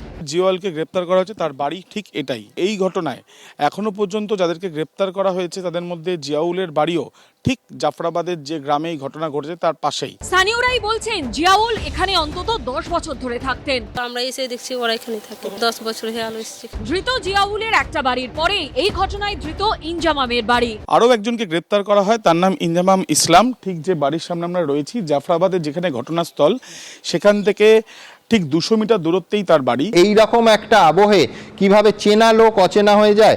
আমি বলছি শামশেরগঞ্জে কি হয়েছে, পুলিশ যাদের গ্রেফতার করেছে প্রত্যেকের বাড়ি 200 মিটারের মধ্যে। কাঁদতে কাঁদতে মহিলারা বক্তব্য রাখছেন যে যাকে ঈদের দিন যার বাড়িতে নেমন্তন্ন খেয়েছি সে খুন করতে আসছে। ধুলিয়ানে যেখানে বাবা ছেলেকে খুন করা হয় তার ডান দিকে একটা ছোট্ট মাঠ পেরোলেই নাদাব পাড়া, এখানেই বাড়ি ধৃত দুই ভাই দিলদার নাদাব এবং কালু নাদাবের। এখানে দুজনকে কুপিয়ে খুন করা হয়েছে, সেখান থেকে আনুমানিক প্রায় 100 থেকে 150 মিটারের মধ্যেই এই যে বাড়ি, এই বাড়ির দরজা ভেঙে পুলিশ ভেতরে ঢুকে দুজনকে গ্রেপ্তার করে, একটি এই বাড়ি থেকে এবং পাশের বাড়ি থেকে আরেকজনকে। যে দুজনকে গ্রেপ্তার করে তারা দুজনে পরিচয় দুজনের ভাই। ধৃত দুই ভাইয়ের বাবা জানিয়েছেন তাদের জন্ম এখানেই। কত বছর ধরে দিলদার এখানে থাকে? এটা হচ্ছে সৃজন, এখান থেকে জন্ম। আর দিলদার ছাড়াও কালু যাকে গ্রেপ্তার করেছে আপনার ছেলে, সেওর জন্ম এখানে, জন্ম থেকেই এখানেই, সব এখানে। অর্থাৎ ঋষি যাদের গ্রেপ্তার করেছে প্রত্যেকের বাড়ি 150 থেকে 200 মিটারের মধ্যে। কি সবাই এলাকার আশেপাশেই থাকে? এলাকারই সব আশেপাশের। স্থানীয় থেকে ধৃতদের পরিবারের সদস্য সকলেই বলছেন কারোর জন্ম এখানে, কেউ 10 বছর ধরে থাকেন। নিঃসন্দেহে রাজ্য প্রশাসনের দায়িত্ব বহিরাগতদের নাম সামনে আনা, কিন্তু এই যে 200-র ওপর গ্রেফতার হয়েছে 60টা মামলায়, একটা বহিরাগতের নাম তো পুলিশকে বলতে শুনিনি। এবার পুলিশের চার্জশিটেও সেই স্থানীয়দের কথাই উল্লেখ করা হয়েছে বলে সূত্রের খবর। এবিপি আনন্দ। এবার নিঃসন্দেহে আরেকটা বিষয় যেটা আজকে কলকাতা হাইকোর্টে জানিয়ে সওয়াল অনেককেই বিস্মিত করেছে, তার কারণ রাজ্যের মাননীয় অ্যাডভোকেট জেনারেল তিনি বলছেন যে ক্যাজুয়াল কমপ্লেন এই ধরনের অভিযোগের তদন্তের প্রয়োজন নেই।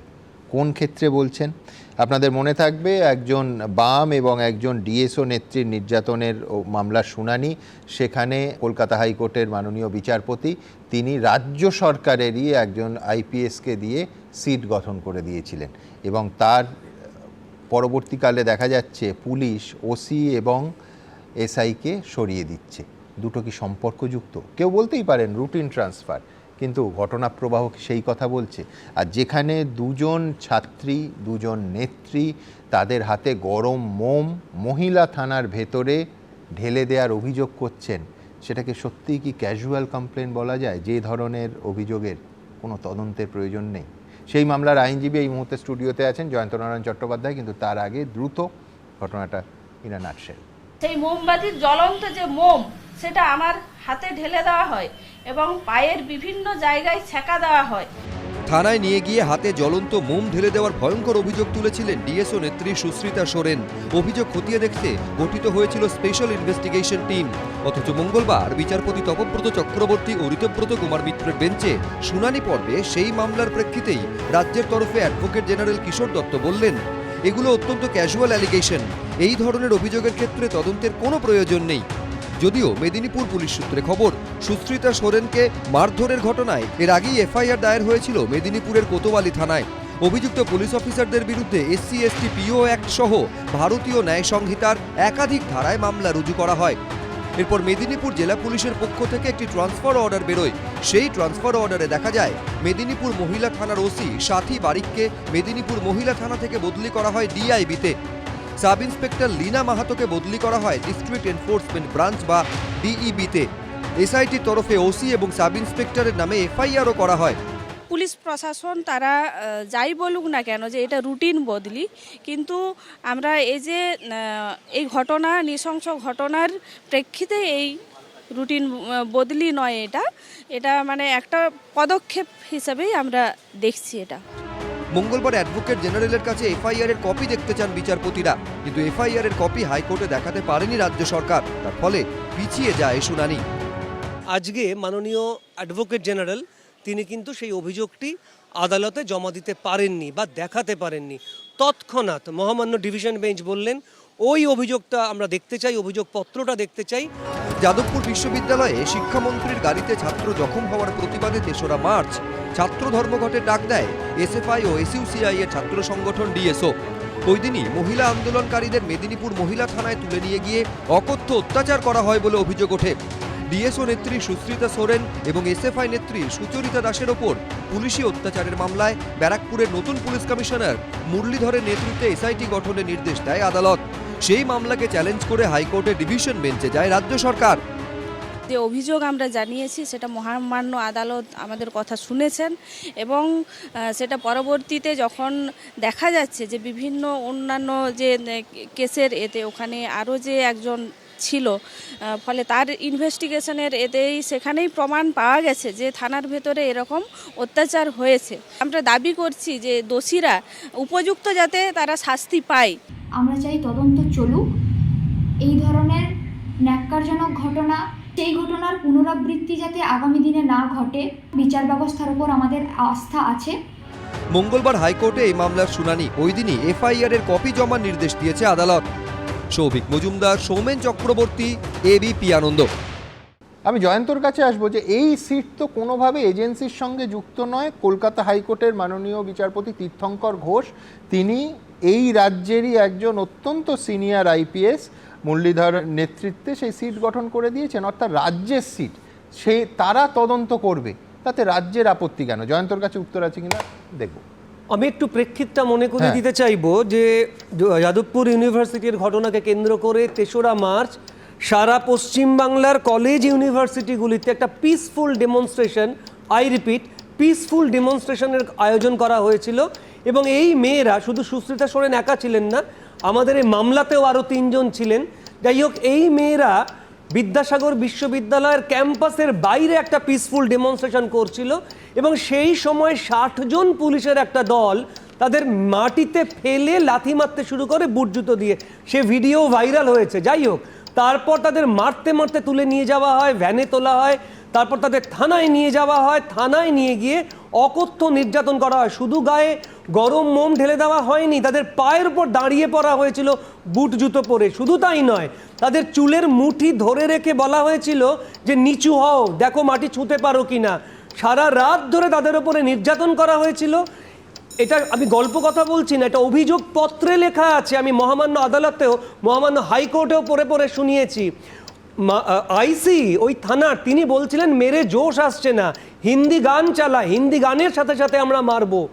সারা রাত ধরে যে পরিমাণ নির্যাতন করা হয়েছে, তাদের কোনো রকম ট্রিটমেন্ট করা হয়নি, জল খেতে দেওয়া হয়নি এবং সেই ঘরে নির্যাতন করা হয়েছে যে ঘরে সিসিটিভি নেই।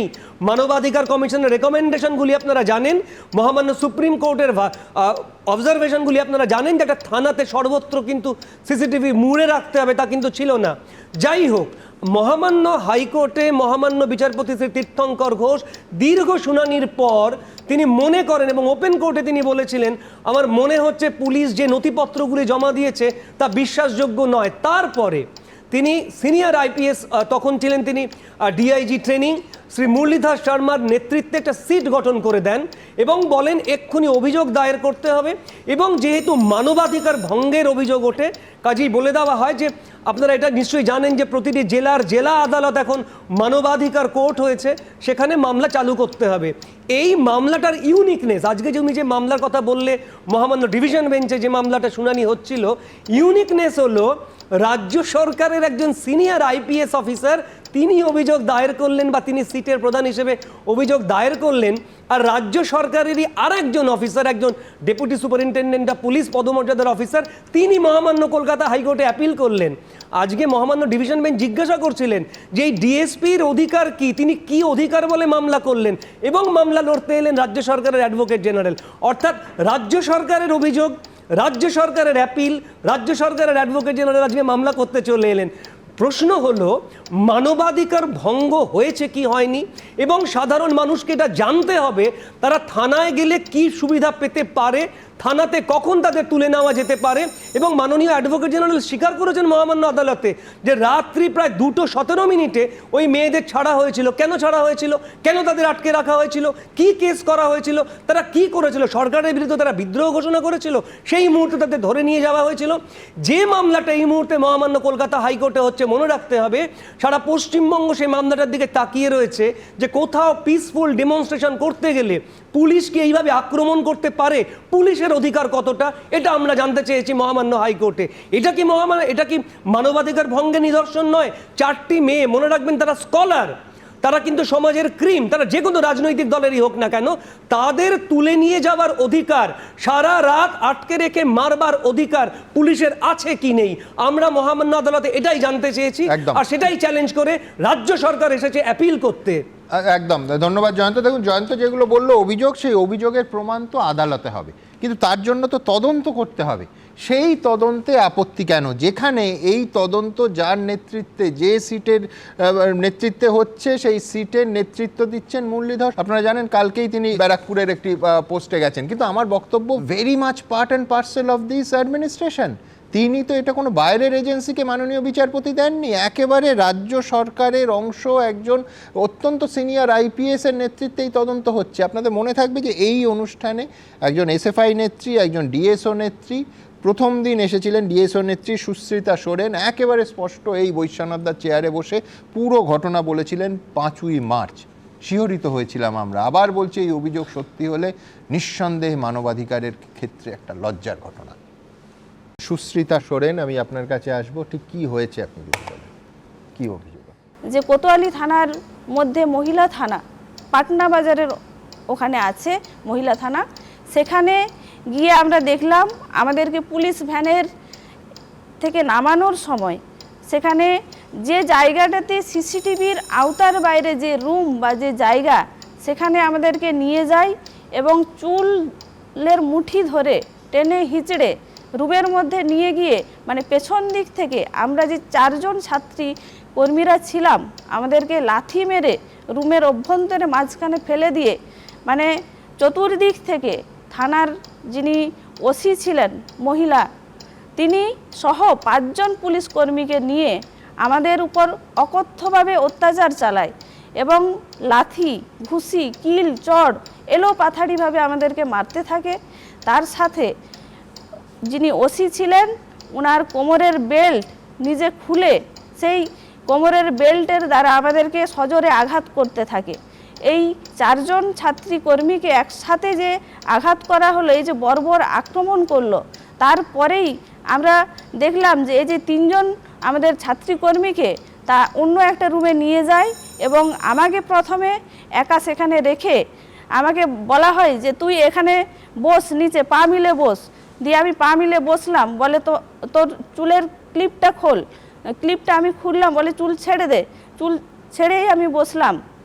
তারপরে বলছেন ওসি বলছেন যে আরও তার সঙ্গে যে পুলিশ কর্মীরা ছিলেন তাদেরকে 2 জনকে বললেন যে এই যে পা মিলা আছে, এই পায়ের উপরে তোমরা দাঁড়াও, যাতে আমি বেতের আঘাত করব পায়ের পাতার তলায়, যাতে এই আঘাতে পাটাকে না সে সরিয়ে নিতে পারে, এইভাবে দাঁড়াতে বলেন। তারপরে এইভাবে আমার পায়ের উপরে দাঁড়িয়ে 2 জন সেই বুট পরা অবস্থায়, তারপরে ওসি, থানার ওসি, উনি সজোরে আঘাত করতে থাকেন বেতের দ্বারা। তারপরে আমাকে বলা হয় যে তোমার নাম ঠিকানা বলো। আমি তখন আমার নাম বলতে শুরু করি। তাদেরই একজন পুলিশ কর্মী সেখানে লিখছিলেন, কিন্তু উনি লিখতে পারছিলেন না। তখন বলে তুমি আরও জোরে তোমার নাম ঠিকানা বলো। তখন আমি বলছি, কিন্তু তারা লিখতে পারছেন না। আবার আমাদেরই একজন আমাদের ছাত্রী কর্মীকে নিয়ে আসে, তাকে বলে তাদের একে নিয়ে আসো একজন ছাত্রীকে, সেই তাকেই দিয়েই আমরা লেখানো করাবো। এরপরে তাকে নিয়ে আসে, আমাকে আবার নাম বলতে বলে, আমি নাম বললাম। তখন উনি লিখছিলেন যে আমাদের ছাত্রীকর্মী, তখন সেই অবস্থাতে তার হাতে গিটে গিটে বেতের আঘাত মারতে থাকে। যখন উনি লিখতে পারছিলেন না, তখন খুব মানে নোংরা ভাষায় সেখানে গালিগালাজ করে যে এরা কি পড়াশোনা করে নাকি, মানে এমন এমন অশ্লীল কথা বলেছে যেগুলো আমার মানে মুখে আনতে রুচিতে বাঁধছে। আমি বুঝতে পারছি, আনতে হবে হ্যাঁ, না। এরকম ভাবে আমাদেরকে মানসিক এবং শারীরিকভাবে অত্যাচার চালায়। এটা শুধু নয়, আবার আমাদেরকে মানে প্রাণে মারারও হুমকি দেওয়া হয়েছে যে এই থানার মধ্যে অনেক জায়গা আছে যেখানে আমি যদি মেরে পুঁতে দিই এখানে কেউ কিন্তু কোনো খোঁজ তল্লাশ পাবে না, এরকমভাবে আমাদেরকে অত্যাচার চালানো হয়। বিশ্বনাথ, আমি বলছি এই কমপ্লেন নিঃসন্দেহে প্রমাণ করতে হবে জয়ন্তদের কোর্টে, কিন্তু এটা ক্যাজুয়াল কমপ্লেন, এর তদন্তের প্রয়োজন নেই। সব থেকে বড় কথা, তদন্তে সরকারের আপত্তি থাকবে কেন? সরকারেরই একটা পার্ট, যিনি ব্যারাকপুরের সিপি এখন, মুরলীধর, তিনি তদন্ত করছিলেন। আদিবাসী ভোটটা চলে যাবে, আদিবাসী ভোট আছে তো, আদিবাসী এলাকাতে যে ভোট ব্যাংকটা তৈরি করেছে তৃণমূল কংগ্রেস, সেটা আঘাত আসবে, কারণ একটা আদিবাসী মেয়ের উপরে নির্যাতন হয়েছে। আপনাকে আমি বলছি 3-4টে জায়গা থেকে কোথাও পুলিশ সক্রিয়, কোথাও পুলিশ নিষ্ক্রিয়। অনুব্রতর ব্যাপারে নিষ্ক্রিয়তা দেখলেন আপনি, আবার একই এখানে আপনি দেখলেন এমন সক্রিয়তা যে হাত পা ভেঙে দেওয়ার মতন অবস্থা।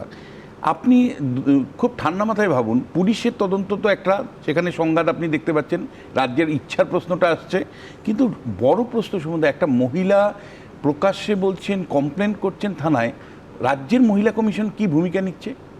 মানে তাকে ডেকে পাঠিয়েছে, তার মানে তদন্তটা কোথায় আছে পুলিশের কাছে জানতে চেয়েছে, কি ধরনের ব্যবস্থা মহিলা কমিশন। আরেকটা হলো, সংবিধান বলছে এসটি কমিশনের রক্ষার দায়িত্ব। SC/ST কমিশন সাংবিধানিক সংস্থা, তাদের দায়িত্ব হলো এই আদিবাসীদের রক্ষা করা। মানে একটা আদিবাসী মহিলা যে জনক্ষেত্রে যাচ্ছে তাকে নিয়ে আমাদের গৌরব করা উচিত, কারণ আদিবাসীরা সেইভাবে পার্টিসিপেশন নেই। মানে সেই আদিবাসী সমাজের একজন মেয়ে, তাকে পুলিশ নিয়ে যদি নির্যাতন করে, সেখানে SC/ST কমিশন নীরব করে থাকবে কেন রাজ্যের স্তরে? এবং সমস্ত রাজনৈতিক দল ভোটের সময় আদিবাসী এবং দলিত বিরোধী রাজনৈতিক দলের জায়গা থেকেও বলবো, শঙ্কর এখানে আছে, যে শঙ্কর তোমরা বলো প্রধান বিরোধী রাজনৈতিক দল, আর এখানে CPM-ও আছে, কয়টা মিছিল আপনারা করতে পেরেছেন এই আদিবাসী মেয়েটার জন্য? কেন এই মেয়েটার জন্য আপনার প্রতিবাদে নামবো না? ইনফ্যাক্ট শুধু একজন মেয়ে না, আমি শতরূপকে দেখিয়ে দেবো যে SFI নেত্রী সুচরিতা দাস, তিনিও এই অনুষ্ঠানে তার পরের দিন এসেছিলেন। কি বলেছিলেন দেখাবো। সুচরিতা, একটু যদি বলেন যে কি হয়েছিল এবং সেই রাতের পর আদালতের দ্বারস্থ হতে হলো কেন? আমাদেরকে আমার বান্ধবীরা ছিল, চড় থাপ্পড় মারতে শুরু করে, তাদের জামা ধরে টানতে শুরু করে, শ্লীলতাহানি করার চেষ্টা করে। সেখানে পুরুষ যে তৃণমূলের বহিরাগত গুন্ডা ছাত্ররা ছিল, তারা আমাদের সঙ্গে এইরকম অত্যাচার করতে থাকে এবং সেই সময় আমিও ঘটনাস্থলে ছিলাম, আমার সঙ্গে ঝামেলা চলতে থাকে। হঠাৎ করেই আমাকে ক্যাম্পাসের মধ্য থেকেই ওখানকার যে তৃণমূলের গুন্ডারা ছিল, যে বহিরাগত ছাত্ররা ছিল, তারা আমাকে টানতে টানতে কলেজের গেটের বাইরে নিয়ে যাওয়ার চেষ্টা করে। যখন সেক্ষেত্রে তারা অক্ষম হয়, তখন পুলিশ, আমরা দাঁড়িয়ে দেখছিলাম যে পুলিশ তাদেরকে উস্কানি দিচ্ছে যে ওকে বাইরে বের করে আন, বাকিটা আমরা দেখে নেব। তারপরেও যখন আমাকে বের করতে পারছে না, পুলিশ সেই সময় এক্সাইটমেন্ট ধরে রাখতে না পেরে আমার কলেজের মধ্যে ঢুকে যায় তারাও। একাধিক মেল পুলিশ এবং ফিমেল পুলিশরাও ঢোকে এবং আমাকে লাঠি মারতে শুরু করে, চড় থাপ্পড় মারে, এবং তারা দায়িত্ব সহকারে কলেজ ক্যাম্পাসের মধ্য থেকে আমাকে টেনে বের করে নিয়ে যায় এবং গাড়িতে তোলে। তারপর গাড়িতে তোলার পর থেকেই আমার ওপর অত্যাচার শুরু হয়। অকথ্য গালিগালাজ, কুরুচিকর মন্তব্য, যৌন ইঙ্গিতপূর্ণ মন্তব্য আমাকে করা হয়। গাড়িতে মারা হয়, চড় থাপ্পড়, চুলের মুঠি ধরে টেনে তোলা হয়, হাতে ঘাড়ে কিল ঘুষি মারতে থাকে। তারপর আমাকে ওখানকার যে পাটনা বাজার, আমাদের মেদিনীপুরের একদম প্রান্তের দিকে একটা জায়গা, যেখানে নিয়ে যাওয়ার পর আমাকে বসিয়ে রাখা হয় একটা জায়গায়। তারপর হঠাৎ করে সিসিটিভি, ওখানকার থানার মধ্যে সিসিটিভি নেই এরকম একটা রুমে আমাকে নিয়ে যাওয়া হয় এবং সেখানে অনেকজন পুলিশ কর্মী মিলে আমাকে মারতে থাকে, বিভিন্ন রকমের গালিগালাজ করতে থাকে। তারপর মারামারি করার পর আমাকে আবার এনে বসানো হয়, যেখানে আমাকে প্রথমে বসানো হয়েছিল। তারপর আমাকে আবার অন্য আরেকটা রুমে নিয়ে যাওয়া হয়, সেখানে মারামারি করা হয়। এরকম দফায় দফায় আমাকে মারামারি করতে থাকছে এবং কুরুচিকর মন্তব্য করতে। আমি শতরূপের কাছে আসবো, কিন্তু উল্টো দিক থেকে, মানে বৈশ্বনাথদা এবং অরূপের দিক থেকে যদি প্রশ্নটা রাখি, যে নির্যাতন কাণ্ডে দুজন অভিযুক্ত ছিলেন ওই মহিলা থানার OC এবং SI, তাদের দুজনকেই কিন্তু রাজ্য সরকার সরিয়ে দিয়েছে, কারণ এটা কিনা আমরা জানি না, FIR হয়েছে তাদের নামে, অথচ তদন্তে আপত্তি। খটকাটা এই জায়গায় শতরূপ। তার মানে কি ইতিমধ্যে ওদের নিজেদের আইপিএস তদন্ত করে এমন কিছু পেয়ে গেছেন যেটা সামনে আসলে, আদালতের সামনে আসলে এবং জনগণের সামনে আসলে মমতা বন্দ্যোপাধ্যায়ের অসুবিধা আছে? আমি বলছি দুটো কথা। প্রথম কথা হচ্ছে যে সেই দিন সারাদিন কি ঘটেছিল সুমনদা, এবিপি আনন্দ সহ গোটা বাংলা সংবাদ মাধ্যম দেখিয়েছে। এই ঘটনার বাইরেও সেদিন আমরা দেখছিলাম পুলিশ ক্যাচ নেওয়ার মতো করে ক্যাম্পাসের বাইরে দাঁড়িয়ে আছে, ভেতরে টিএমসিপির ছেলেরা মারতে মারতে মেয়েগুলোকে বার করছে, আর পুলিশ বাইরে দাঁড়িয়ে বলছে আমাদের হাতে দিয়ে দিচ্ছে। মারতে মারতে ক্যাম্পাসের বাইরে নিয়ে আসলো, পুলিশ ওখান থেকে ধরে মারা শুরু করলো, যে কথাটা জয়ন্তদা যে বর্ণনাটা দিল। এটা তোমরাই দেখিয়েছো, কিন্তু এবিপির পর্দাতেই আমরা দেখেছি বা আরো বিভিন্ন জায়গায় দেখেছি। দ্বিতীয় কথা, সেই দিন রাত্রির বেলা মনে আছে, মাঝরাত্রিবেলা 1:30-2টোর সময় টর্চ নিয়ে বাড়ি বাড়ি গিয়ে পুলিশ চিরুনি তল্লাশি করছে, যেন কোনো টেররিস্ট খুঁজতে এসছে। কারা কারা দিনের বেলা স্ট্রাইক করেছিল, মিছিল করেছিল। এবার আমি যে কথাটা বলছি, বিশ্বনাথ স্যার পুরোটা সরকারের বিরুদ্ধে বলার পরে নৈবেদ্য দেওয়ার মতো করে একটু বিরোধীদের সমালোচনা করেন, যে ভালোই হয়। তার থেকে আমরা অনেকে শিখতে পারি। আমি মাঝখানে বলিনি ব্যর্থতার জন্য আমাদের সত্যি নাগরিক হিসেবে মাঝে মধ্যে দেখা হয়, আমিও বারবার বলতে ইচ্ছা করি। আমি একটা কথা বলি, বিশ্বনাথ স্যারকে আমি বলছি, আপনি বিরোধী নেত্রী বা বিরোধী দল বলতে কি বোঝেন আমি জানি না। সিপিএম কেও বলি, বিজেপি কেও বলি, দুটো দলই ব্যর্থ। কিন্তু মমতা বন্দ্যোপাধ্যায় যেভাবে বিরোধিতা করতে পারছে, তোমরা পারো না। কেন যেটা করছে এটা কি এটিকেট পারো না? এটা কি তোমরা কি বিরোধী দলের ভূমিকা পালন করতে পারবেন? আপনি কি সভ্যতা মেইনটেইন করছেন? এটা ঠিক করছেন না বোধহয়। আমি বলছি কি, সুচরিতা দাস আর সুস্মিতা সোরেন এরা দুজনও এই রাজ্যের কিন্তু বিরোধী কর্মী, বিরোধী নেত্রী।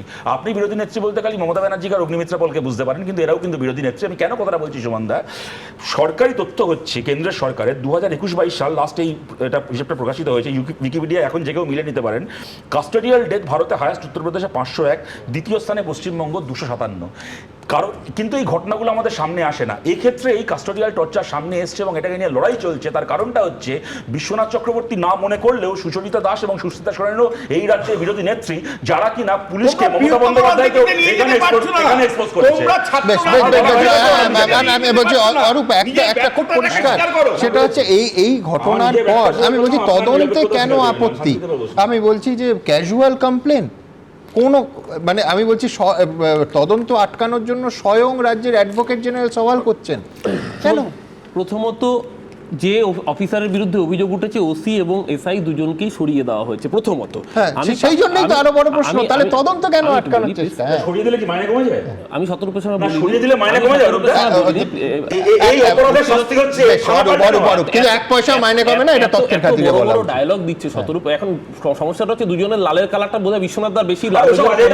আমি আসছি কাজের কথাই আসছি, বিষয়টা আসছি। 17 সময় কি হতো জানেন তো? প্রমোশন হতো।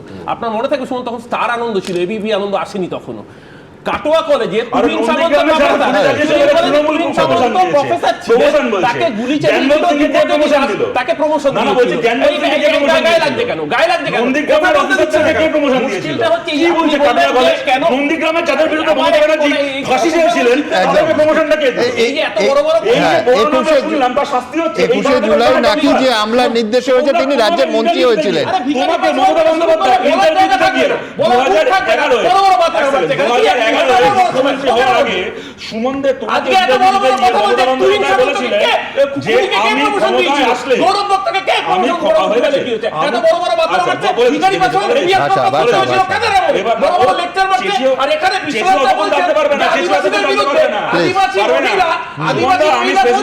তাকে শুভেন্দু অধিকারী জুতার তলায় রাখি কোথায় থাকে?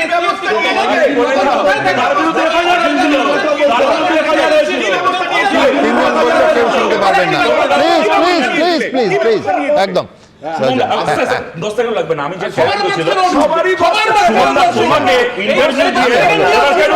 একেবারে শেষ। রবীন্দ্রনাথ দাস শুনে নেন প্লিজ প্লিজ।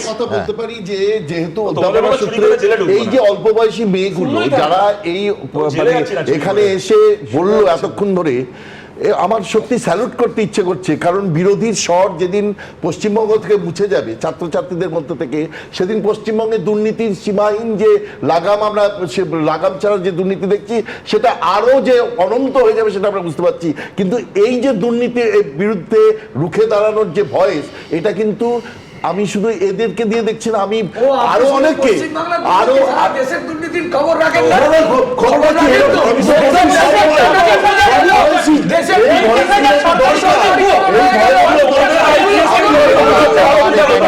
আবার এই আলোচনা এবং নতুন বিষয় আসবো। সেনাকে সম্মান জানাতে প্রস্তাব, আর সেই প্রস্তাব ঘিরে বিধানসভায় বেনজির তুলকালাম, এই অনুষ্ঠানেই আপনাদের দেখালাম। এসব নিয়ে তরজা কিন্তু শুরু হয়েছে বেশ কিছুদিন আগে। আলিপুরদুয়ারে প্রধানমন্ত্রীর সভা থেকেই অপারেশন সিঁদুরের পর অপারেশন বেঙ্গলের হুঙ্কার দেন সুকান্ত মজুমদার। তীব্র প্রতিক্রিয়া আসে তৃণমূলের তরফে। মন্তব্যের কড়া নিন্দে করে মমতা বন্দ্যোপাধ্যায় পাল্টা চ্যালেঞ্জ ছুঁড়ে দেন বিজেপির দিকে। এখন এসব নিয়ে রাজনীতির ঘোলাজল কোন দিকে গড়ায় সেদিকে আমাদের নজর থাকবে। তবে অ্যানিমেশনে নির্ভেজাল রসিকতার জন্য আবার কেস দেবেন না প্লিজ। দেখুন, কেস দেবেন না প্লিজ।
কেস দেবেন না প্লিজ।